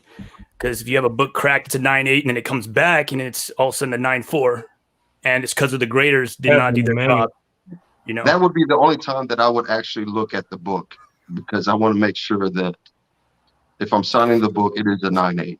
Mhm. Yeah. eBay and shit like that would be super hard. That's why I don't recrack and resubmit. I think I'm losing money more than gaining money, because you're recracking and paying another premium. It's just, to me, it's a waste of time. That's just me. Unless I'm selling the book or flipping, which I don't like. I don't like to do that shit myself. I'm just glad it's sealed and it's fuck. I don't give a fuck. Like, it goes back with the Thorough said, I don't give a fuck about the grade, man. I'm just happy to have it capsulated. If it's a fucking wrong grade, fuck it. As long as that shit ain't moving and fucked up. But I don't like to get it cracked and resubmitted. That's just my thoughts. I just think, to me, you're losing money. You're gonna pay another fucking $20 to get it. And wait, I've seen an 8.5 turn into a 9.8 after a press. Yeah, but I understand that, but I don't know. I'm just happy to have it capsulated. Here's the thing. I think what you know, the thing is about this grading is, yes, it's, you know, it's like a flip a coin. You can get a 9.6 or 9.8. On a bad day, you might get a 9.4. Oh, yeah. Regardless if you got it pressed or not. But if you really, I don't mind cracking a 9.4, 9.6, getting pressed and resubmitting it, because it did me a lot more better majority of the time. Because like my NYX, I got a 9.6, but I got it cracked it, got it pressed and clean, and came back as a 9.8. So what would happen if it came back at 9.6? Yeah, it came back as a 9.6, but then after second time around, it came back as a 9.8. Now, is that a book a real 9.6 or 9.8? Who cares? I got a 9.8. I'm sticking with that. That book will never be reopened again. Like for my ASM 300, the 9.0, I got that shit cracked 4 times. Jesus Christ, dude. Yeah, 4 times. And all 4 times came back as a 9.0. So now I know for a fact that, you know, I don't think there's ever going to be a bump in that grade. So what do I do? I got that book for like $20. I got that as a poker game. Investment. I got that as a poker game from a friend of mine that he couldn't pay up. But the thing is, I got that book signed by Tom McFarlane, got it, sent it to CGC, got it graded, came back as a 9.0. I flipped that thing. You know, I sold it for $1,100, and then I got myself a 9.6. But you lost 200 during the whole process. So you made actually, I made about $700 off that book. I mean, even though I got that shit, you know, pressed and cleaned 4 times, but broke even, baby. Hey, but here's the thing, David. You were convinced it was not a 9.0. That's why you kept taking the chances, right? Yeah. I was convinced that is a 9.2 or 9.4, but it keep coming back as a 9.0. I said, fuck it. This motherfucker again? God damn.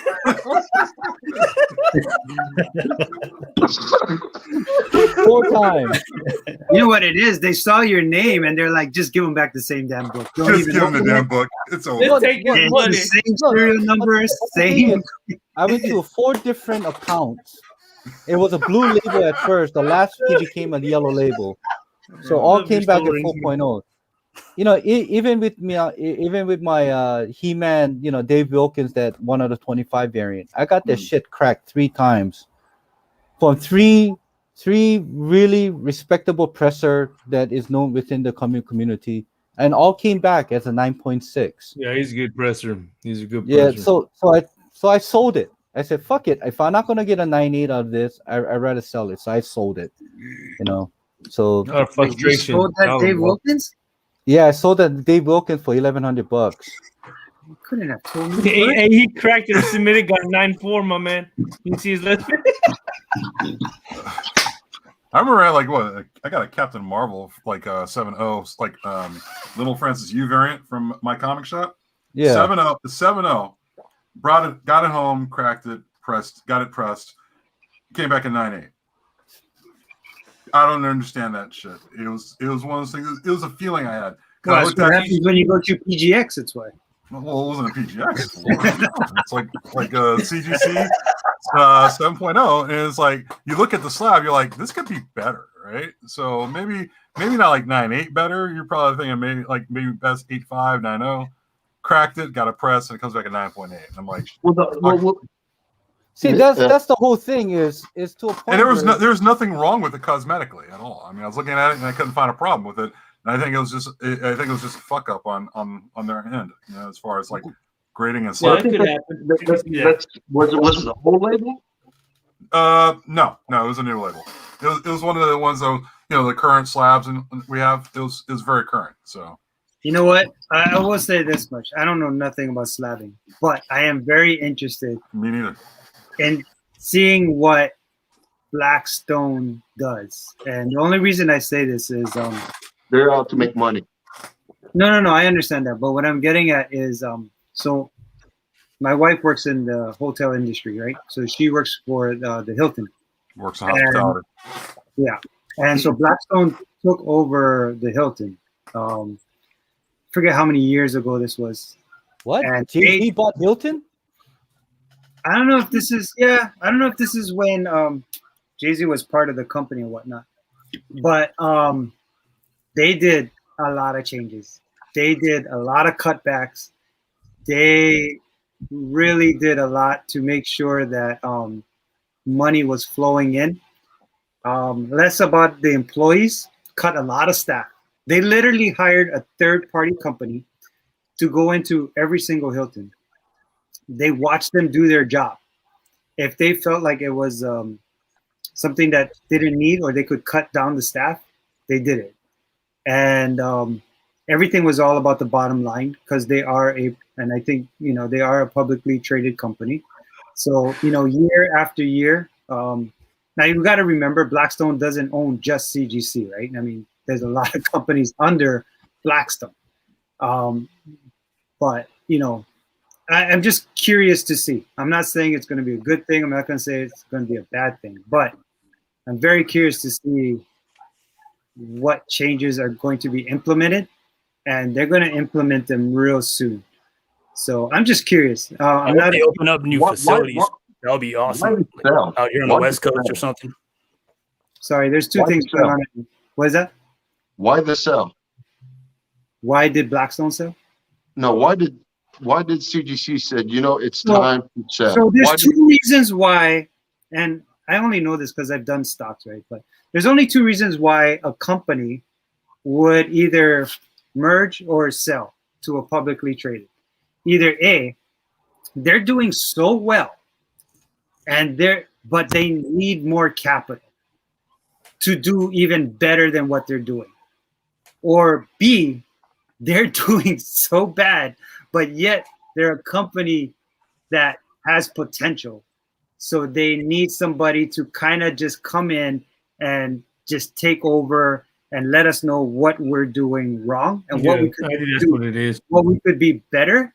So it's either one of the two. So anytime you see two companies merge, this is actually not even a merge. It's actually they actually bought them out. So it's kind of right. So it's you got to wonder. It's only one of the two reasons. I would have to say it's probably the latter, that they're not doing well as much as we think. I think the cost of plastic and the cost of labor and the cost of, travel. I think people were talking about travel and hotel and all this stuff is so high that it's possible that they're not really making as much money as we think. Just because a company is busy, like during the pandemic, for great example, right? We probably had stores all within our own states that we thought was super busy. The pandemic happened and they closed, and we're like, what? Like little maybe mom and pop shops or whatever that we thought they were super. But the reason they were only staying afloat, they were making so much money that they were really only just staying afloat. Now you have something like this pandemic that just like crashed them. It tanked them, and they can't make ends meet. We've had a lot of companies here in Hawaii, unfortunately. So CGC, of course, is a different company. I'm not comparing them to a mom and pop restaurant, but I'm just saying it's possible that they're probably not making as much money as we think they are. Like we see the fact that they're super busy, and I'm not talking about the pandemic because I think we all know the pandemic actually kind of helped them out. I think they got busier. Yeah, they stayed open. I mean, they're closed down for like 2 months and stayed open. I think they got busier. Yeah. So I'm not saying that they lost money, but usually when a company sells, it's usually it's not as financially stable as we think it is. And so when you say that they might be handing out more 9.8s, it could be a possible thing, and they will use the justification that they are a company that's been the leader. So it's possible, but it could go the other way, like Thorough said. Maybe they don't give. So I don't know. That's why I'm saying I don't know what way it's going to happen, but I do know this: when Blackstone took over the Hilton, tremendously amount of changes were done. A lot of cutbacks were done. I mean, staff was cut. I mean, they really, like I said, they bought in a third-party company, and they literally watched the front desk. They watched the maids. They watched the maintenance. They watched housekeeping. They watched everybody. And they're like, you know what? You guys could do this with less. And so I'm just curious. I don't know which way this is going to go. But I think they might have wanted to invest in some like new facilities. They can expand that way. Yeah, I like I said, I don't know. But when you invest in new facilities, you know, that means you're investing more money into labor, into I don't know what it takes to slab a comic. That's the reason prices are going to go up. That makes the slabs there at CGC, or do they manufacture the slabs out in China and then they ship it back? I don't know what it takes. You know, these little pieces of paper, is that something that's just printed? Is it come on a different type of paper because it's a certified type of paper? You know, the glues, all of these things. You know, we only look at it as slab 9.8 and the value, but when you take a step back and look at a company that has to do this, right? There's the shipping guys, there's all of these things. There's truckers, there's delivery, there's warehouse people. I'm just curious. So when you say they open up another facility, because you can see that it would minimize, I guess, the wait time, which is a big thing a lot of slabbers tend to talk about. You know, my book, I sent it in March and only they accepted it today, receiving, right? Stuff like this. Yeah. It's not only that, though, they have cards also. So I'm thinking they're going to get in the card game. Right. Oh, that's right. They just started doing little CGCs for cards. Yeah, but it's a whole different department that has nothing to do with comics. They're backed up, so they're going to probably take a good amount of customers from them. Yeah, and it's interesting because it is a takeover. We can look at companies that took over other companies and see what they did. For example, Disney took over Fox. What have we seen come out of Fox since? You know, you can look at stuff like that. So if a company like Blackstone takes CGC, can we look at any type of new development? I think, Doom, not to cut you off, I think it's going to be, I think what CGC was doing, they got overwhelmed. Now they're trying to find a way to grow with the least amount of spending money. And Blackstone's that company that's going to be there to do that for them. Yep. Yeah, and like I said, there's two reasons why they sell. What would have been more interesting if those two big companies, the 1 and 2, actually merged? That would have been even more interesting news to me than Blackstone. But to me, when Blackstone just bought them out, I just know what they've done to other companies, not just the Hilton. And I can tell you right now, when it comes to sorry, Tito, you can go after this. So when it comes to bottom line, like one of the first things they did was like cut. Like if we can do things cheaper, that's where they'll start. And that's my biggest concern for this. I keep on wanting to say merger, but it's not a merger. It's actually a buyout. So yeah. But they raised prices, right? Huh? They raised the prices on all this stuff now, right? So they got money, a little bit more coming in, right? Yeah. You talking about CGC prices? Yeah. Like I said, I'm not a slabber. You would know 100 times way more than I would do. I'm just looking at Blackstone as the investment company taking over another company and just having history with that and just knowing what they've done. And I can tell you right now, the initial process is never positive. So let me ask you this: since we actually have something to compare it to in the way of Beckett and CBCS.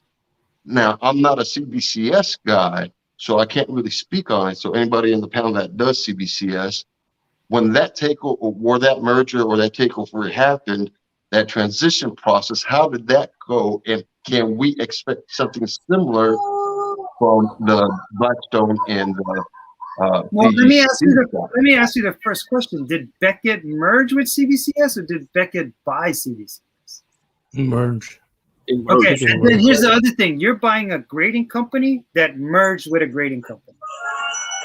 We're talking about an investment company that sees, it's like me and Thorough. We got like billions of dollars and we're just like, yo, we like this bakery. Let's buy it. You know, to me, that's what Blackstone is more like. It's just a bunch of ballers that see potential and they're like, yeah, let's buy it. And that's the only difference. But I do understand. So yeah, go ahead. I guess what you're asking is, do we have any CBCS? I mean, Thorough, you do CBCS? Yeah, I do both. I do both CBCS and I did PGX. Thorough is a whole, bro. He does anything. Yeah. So when that transition happened on the Beckett side, how did that affect CBCS? It was smooth. It was smooth because you went from a collector company to another collector company, so there really wasn't any bumps in the road. Now, when you're talking about Blackstone's all about investing, and they're all about all this, you know, not only that, but they're like pretty much trying to be a gigantic, you know, realty company. My biggest thing that I have a problem with Blackstone is like, you know, their ethics. I don't think that they're 100%. They could care less. They will stomp all over the little guy. I know one of their mindsets and one of the business plans for them was that they don't believe that people should be homeowners, that they believe every person in the United States should be freaking renters. That's crazy. Yeah. So when you start looking at something, you know, that type of freaking business mindset that they have, it does. I'm going to say with Doom, it does worry me about CGC, to be honest with you. And if folks are thinking, what is CGC charging now? I don't know if they freaking even picked up the price anymore from what they were at. Modern slabs are $22. 20, yeah, okay. So it's still the same. So I wouldn't be surprised if they go down, you know, the same route as trading cards, where they'll be like, you know what, we're gonna start charging your ass $75 per freaking comic book. I wouldn't be surprised if that comes down the pipe. I hope not. But I honestly, listen, people, as much as you would say, I hope not, you are still going to send your stuff over there. And the only way that you can stop this is if every freaking comic book collector, every coin collector, because we don't make up that big of a percentage when it comes to CGC. You got to remember, majority of their freaking money comes in from actually grading coins and doing all that stuff. So with CGC, if the only way to stop that stuff is if people are like, you know what, you're charging us way too much, I'm not using your service anymore. And everybody goes together and rides together, and they're just pretty much, that's it. That is the only way you're ever going to change anything. But as far as that, you're going to still see the folks that are going to be like, oh, fuck no, CGC is where the money's at. I don't care. I'll pay $75 to get my freaking book slapped. And again, you just don't know where Blackstone's mindset is coming through, because they're not a collectible company. You know, Beckett, yeah, they come from the card game. They come from something that was a collectible. So it's easy for them to transition to CBCS and just freaking go and easily freaking transition to it, compared to these dudes. These dudes don't know jack shit about fucking comics, coins. They're just looking at it as another venture, because it's not just Jay-Z, it's not just Blackstone. It's a lot of, I know Andre Iguodala, the basketball player from Golden State. He's another guy that's an investor in this too. There's other basketball players besides that, and even owners of basketball teams that are in this as well. So you better know that on the aspect of what the reason that they were buying, with that being shown, is from the aspect of they're going down the sports card trading side of things than they are anything else. All right, let me. That's exactly my next question. Hey, Roar, do you send cards to get graded? Never been in the card game. Never. Has anybody sent any cards in? I haven't. And from what I understand, and correct me, you have to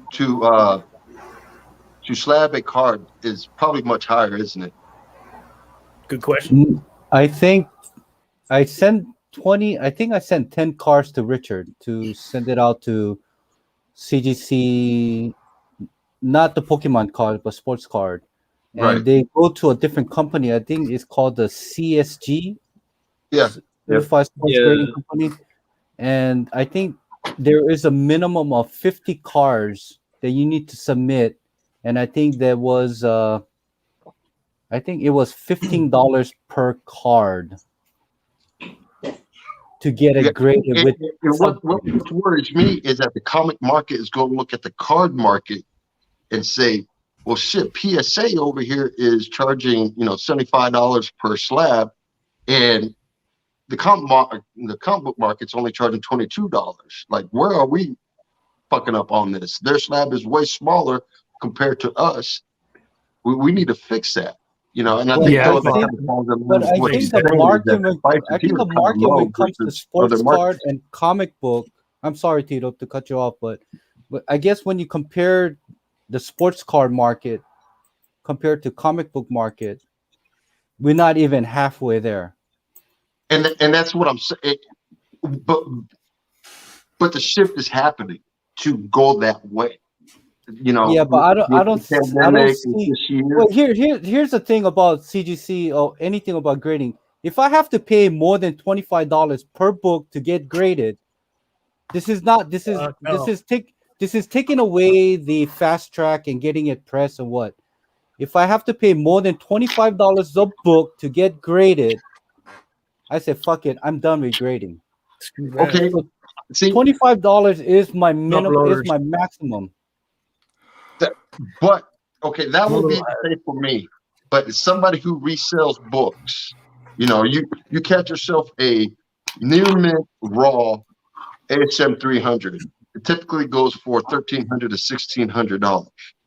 Now you catch a 9.6, 9.8, 300. That shit's quadrupled that.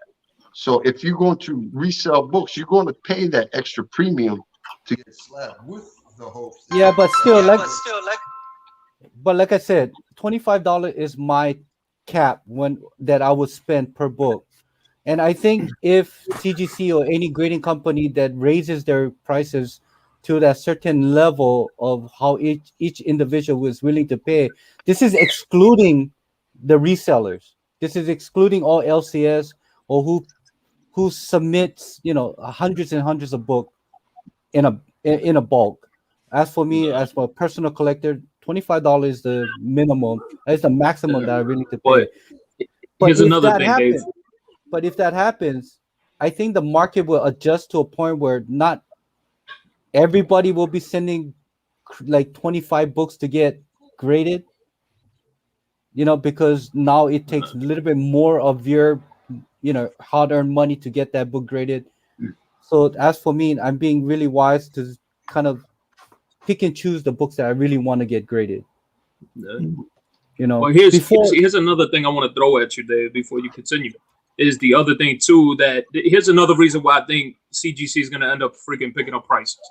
So not only do you have to think about what the hell group just bought them out, you also got to think about the fact of everything that freaking that's going on, as how the earth, everybody's trying to keep this green, you know what I mean? And the impacts of plastic. So if you guys have been I've been checking out the news, plastic prices are on the rise because of that reason.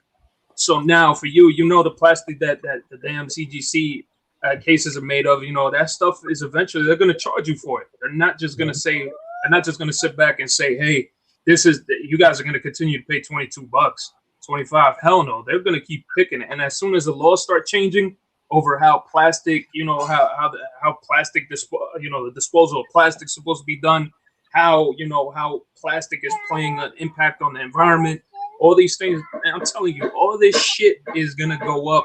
Where, you're probably going to see them be like, you know what? You just said it. PSA charges this, that. They're going to be like, you know what? Fuck it. Let's charge them $75 and they're going to pay for it. And again, I said it. As collectors, people are not going to give a fuck. They're going to pay those $75. Right now, you might just say the most I'm going to pay is $25. I'm gonna see, Dave. You know you're gonna get your cherry Pop Tarts first printing, and you're gonna be like, I gotta slab this shit. So I'm paying the $75 for my cherry Pop Never Tarts. say never.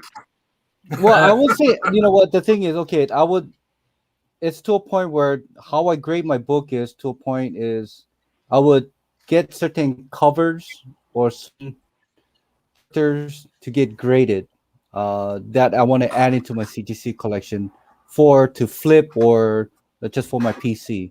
But now if this goes up to $25 to $30 a book, now I really have to think to myself, do I really want to get that thing graded or not? Regardless if that's a 9.8 candidate. You know, so to me is you get like 10 books out there to get graded, you spend shipping and so, you spend about $300 to $400 per 10 books that you send out. And this is excluding the, you know, getting somebody else to press your books, to clean your books as well. This is just 10 books that I sent out 3 months ago, still hasn't, you know, CGC still has it, but calculated that once they grade it and when they ship it, it will cost me about close to $350.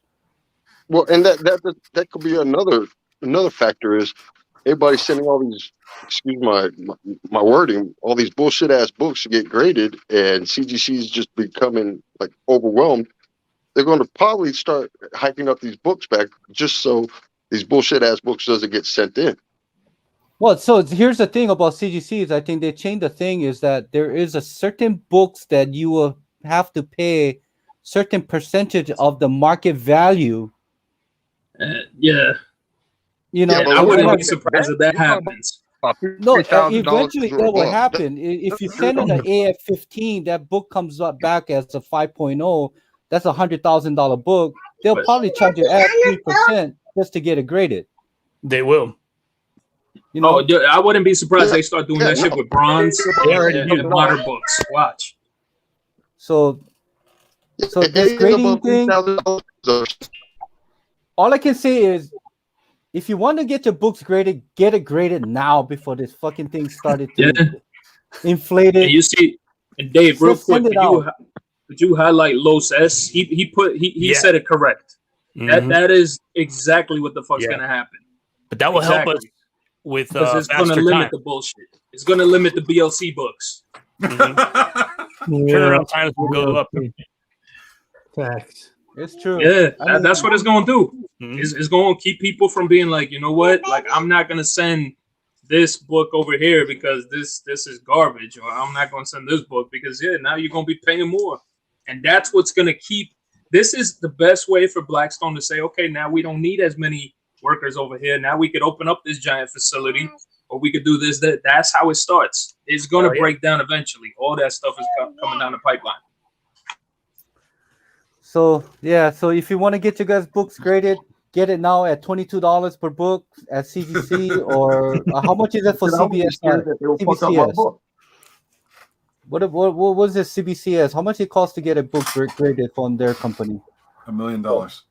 Okay, so spend that money to get your books graded, because eventually, like Doom said, when they took over Hilton, they changed everything. The prices will go up eventually. You will see that it's already been seen at the sports car level. So $22. I'm gonna send more books in as right now. You know, as we speak, I'm already have 10 books already in my mind that I want to send out to CGC. Well, and I mean, you don't really have to think about it like that, though. I mean, if you just look at the cost of living that we're in right now with the inflation rate, milk, water, eggs, all that shit's going up. So, you know, plastics going up. So if that's the case, get a cow. You know, raise a cow. Then you get a milk. You know,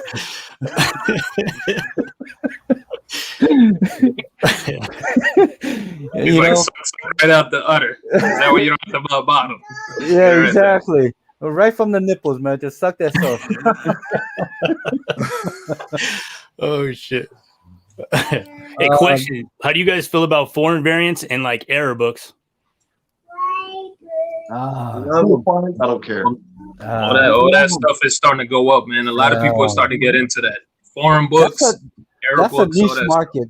that's a niche market that I do not want to get into. That a few years ago. It's a niche market, but here's the thing, though: those niche collectors, they pay up. Yeah, look at Tito. Well, it's not just Tito. There's a bunch of people out there that one of the things that they love is just hard to find stuff or just rare stuff. I think he just bringing it up because he just wants to like show off his Lua Amau or whatever the hell he just bought. What did you buy? the Lua Amamo? What is it? I'm curious, dude. I'm just curious. The Spider-Man 300. The Spider-Man 300 Italian. Thank you. Thank you. 2 copies, yeah. But yeah, it's stuff like that. Like, I'll tell you right now, I'm one of those niche collectors. Me too. I would be more stoked on getting that Lua Ragno than a Spider-Man 300 right now. I would be more stoked. Maybe because I saw 2 of those at the top. I don't know more, but it's just like for me, those rarer stuff, the foreign stuff, that's just up my alley. You know what I mean? Like as stoked as you get with slabbing books, you know, stuff like that. Like that's how stoked I get. So a couple of my past big purchases were just books that is kind of slightly harder to find stuff. And, you know, well, if it's not hard to find, it's just that there's not a lot of copies out there, you know. Yo, real quick, fellas, I gotta go. I gotta get going. Yeah, I appreciate it, Dave, bro. Yo, all my brothers here in the circle. Appreciate you guys, man. It was a great freaking conversation. Yo, I'll be happy to come back the next time again. Right, shit, I always have a blast talking about all this stuff. Yeah, I gotta go do the indie spotlight right now. You'll do your top 10, my guy. Hell yeah. Top 10, man. Top 10. Top 10. All right, fellas, man. Take it easy. Later. Right. Yeah, Doom. I think you and Freddie's, I want to say, was probably one of the first people that I saw on YouTube that talked about foreign variants. Mm-hmm. I don't think too much error, but I remember you were talking about foreign variants, and I believe was it Comic Hunter 410 or some shit like that was into foreign variants too a couple of years back. That error stuff is cool, but to me, like, I like the error that's on the covers more than the error that's inside of the book. So, like, you know, what is that Spawn book that's all black? Is it Spawn 1? Yeah, Spawn 1. Yeah. Cover black. Or like Malibu Sun 13 where the back is green. The back has got that like negative. Negative variant. There's a bunch that we could just list off, but yeah, like a Spider-Man 1, like wasn't it like a different color of the lizard? Like but you know what I don't care too much about is like double covers. Like I don't really care about that too much. I don't know why. But I've never found one. Never found one. I've never looked for one, so I don't know if maybe that's why I never found one too. That's probably the reason why I never found one either. I never really looked for one. Yeah, it's just like I never. But I like that stuff. I like what Raw was saying. Like that's just. Dave is right. It's a niche market, but those niche people will pay. Like, and it's not. Unfortunately, it's not one of those books you can be patient about. It's hard to be patient with those books because. We talk about patience, but I remember, I wanted the Ultimate Fallout 4, and when it started peaking, I was like, man, fuck my life. I ain't never gonna find that son of a bitch. I ain't paying $500, $700 for Ultimate Fallout 4. I'm sorry, that's just not gonna happen for me. Yeah. I'm just happy and lucky that I did find it. Yeah, and I think you'll have a better chance with the errors, but not so much the foreign stuff, like, whatever that J. Scott Campbell, what is that? Oh, what is that book called? Oh, that one? I don't know. Oh, man. Is it Cliffhanger? It's not Cliffhanger. Anyway, there's just certain books that's just like... That Venom, the Black Error, that's a dope book. The Spawn one? No, the Venom #1. It's like Venom, Lethal Protector. Yeah, Lethal Protector. Yeah, Black Arrow one. That shit has like black, gold, white, gray, regular. I think the white one's so hard to find, isn't it? Mm-hmm. Yeah, there's just that's just right up my alley. The hard part. I found out about a book that was the Winter Soldier. Dylan's blowing up right now. I guess in Winter Soldier 1, like 12 of the pages of his first appearance are in the Winter Soldier 1 also. So it's an error considered, which is could be in the future something to look for. The more recent Winter Soldier one, or are you talking about like the Lotto variant? The very first appearance of Dylan Brock, it actually has those pages in the Winter Soldier 1 as an error. Yeah. I just found that one out. Yeah, see, so not too many people know. So yeah, one to look out for. Yeah, but going back to your question, Rated Lord, is when it comes to foreign, I might have one or no. I got 3 books that is foreign. Is one is I think that was has the Margot Robbie photo variant. It's a Mexican variant of Suicide Squad. And the second one that I got is the one that I got from AOK from Freddie. Is the Silver Flubber. Is the Italian, the first Lucio Perillo's, whatever printed. Yeah, I think the third one that I have is that Batman. Is that Batman #1? Is that new on that rebirth? Is that La Molecon that only has an 800 print? I think that's the only 3 foreign books that I have in my collection. I'm also foreign variants are Spawn. but if I had to have one, if I really want to have one, it will be the one is ASM. It's the one that they kept Gwen Stacy alive. The Mexican variant. Yeah, that's one foreign book that I really. But I don't even think that's a variant. I just think that's pricey, man. That's definitely pricey. Yeah, but that's the only foreign book that I would get.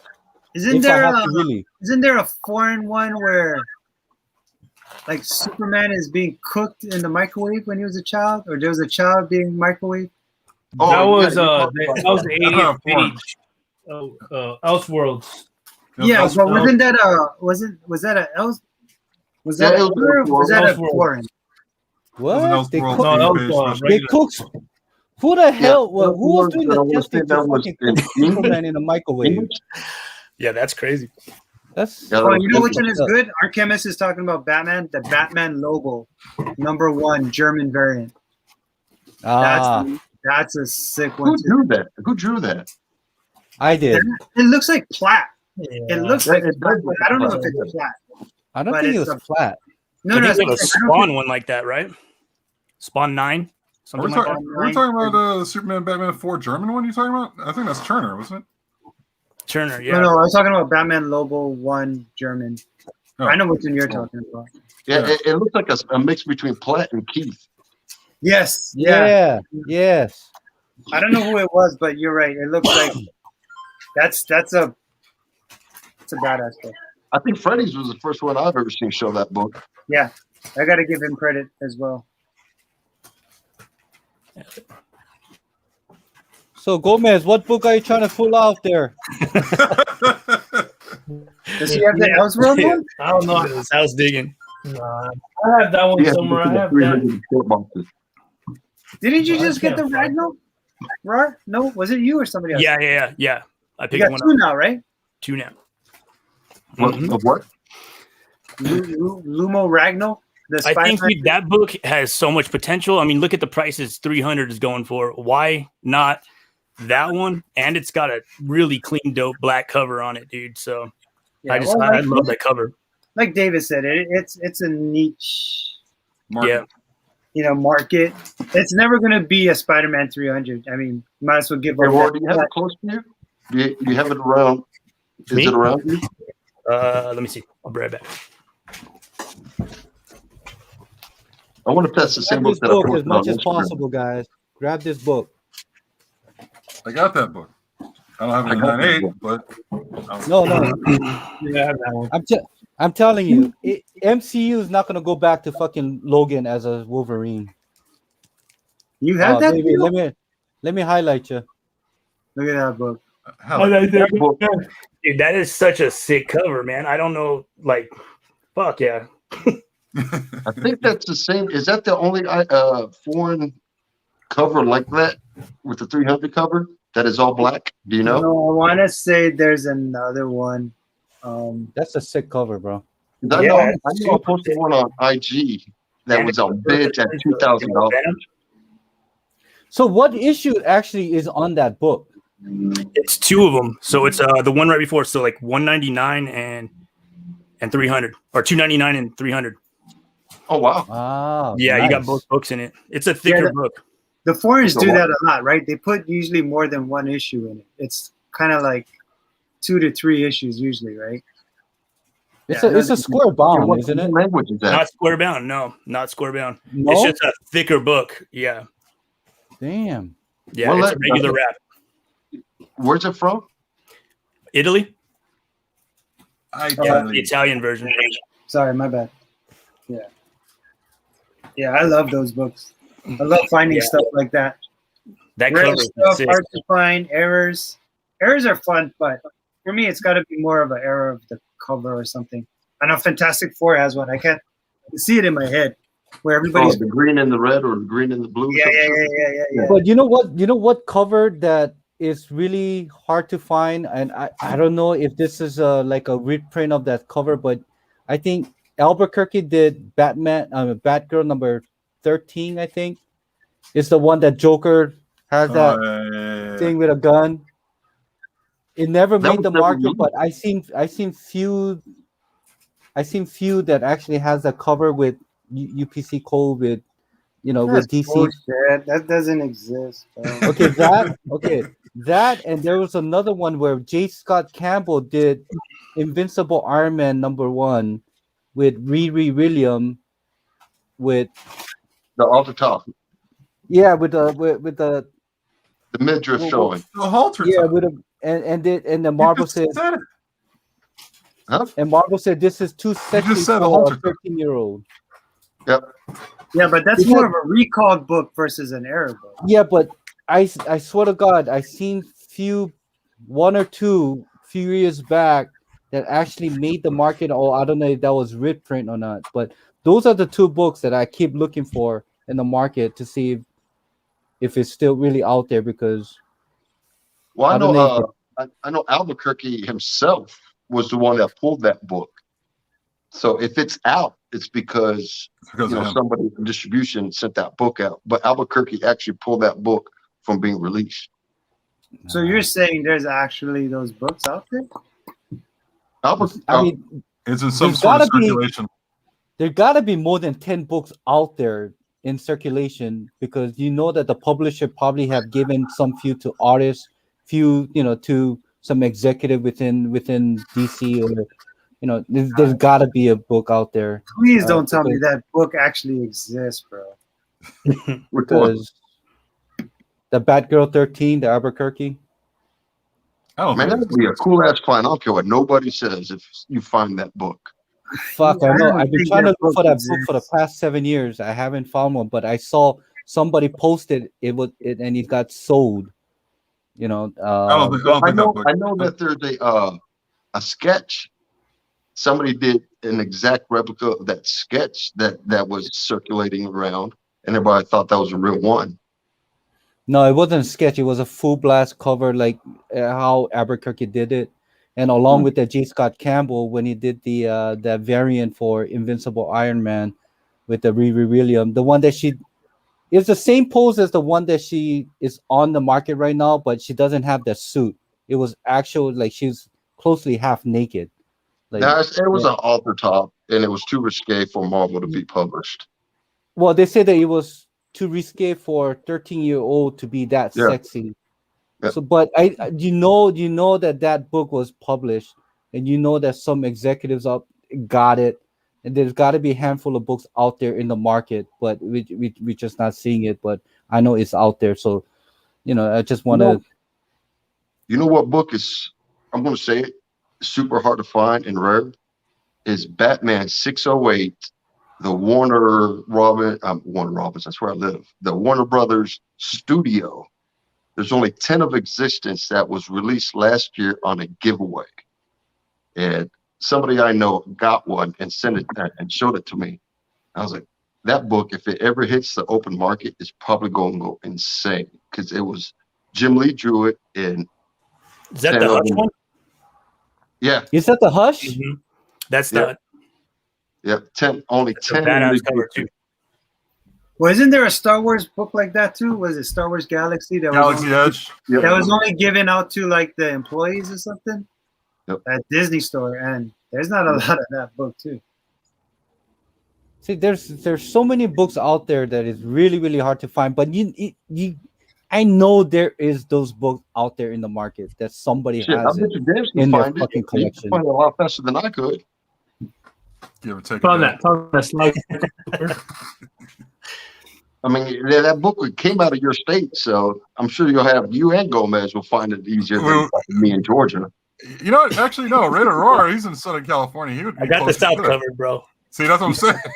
If anybody, it's this guy right here. But hey, I would go to that studio and be like, I heard you guys got a 608 that was released last year. That's what I'm saying. Like Ray Aurora, he's next door neighbors with Warner Brothers Studios. Yeah. Sure. 45 minutes away. No shit. That statue that was unveiled, did you see that? The Batman Hush statue that Jim Lee did? I think I know what you were talking about. Yeah, it's pretty well, dope. it was part of that when they grand opened it and they showed off that big ass sculpt statue that they did. Oh yeah, the bronze one they did. Yeah. Yeah, exactly. That was part of that book giveaway. Oh shit, badass. Yeah. Yeah. Somebody sent me a picture of that when they received it. I was like, there's no way I could afford that book now. I mean, 608 RRP was already high enough. Now imagine a book that only has 10 copies. There's something like Something's Killing the Children one that went down like that. The first print that they gave away a certain amount at a convention and probably got thrown away by a ton of people. But now they're going. I saw it sell for $2,000. Yeah, and you can only tell by the back. The back cover has the convention that it was from. Was it kind of like a creator release book? You know how like the Struck Knot guys, they have the comic books on top of the tables and say take one. You know, I think it was handed out to the people that walked into the whatever auditorium that they had it going on, and then on the back it has like the places that they're going to visit throughout the tour or whatever. Oh wow, that's super rare. Most people probably threw them away. Damn it. We'll find. Keep an eye out, though, man. Find a window. David, you got a mustache? Yeah. I haven't shaved for about 3 days, so this is what I got for 3 days of no shaving. Yeah. All right, well, it's getting late, so I gotta roll. All right, bro. Yeah. I guess we're done. Toast. All right, guys. Hey, thank you very much. And all right. I think we're end this show right about now. Thanks. Later. Peace.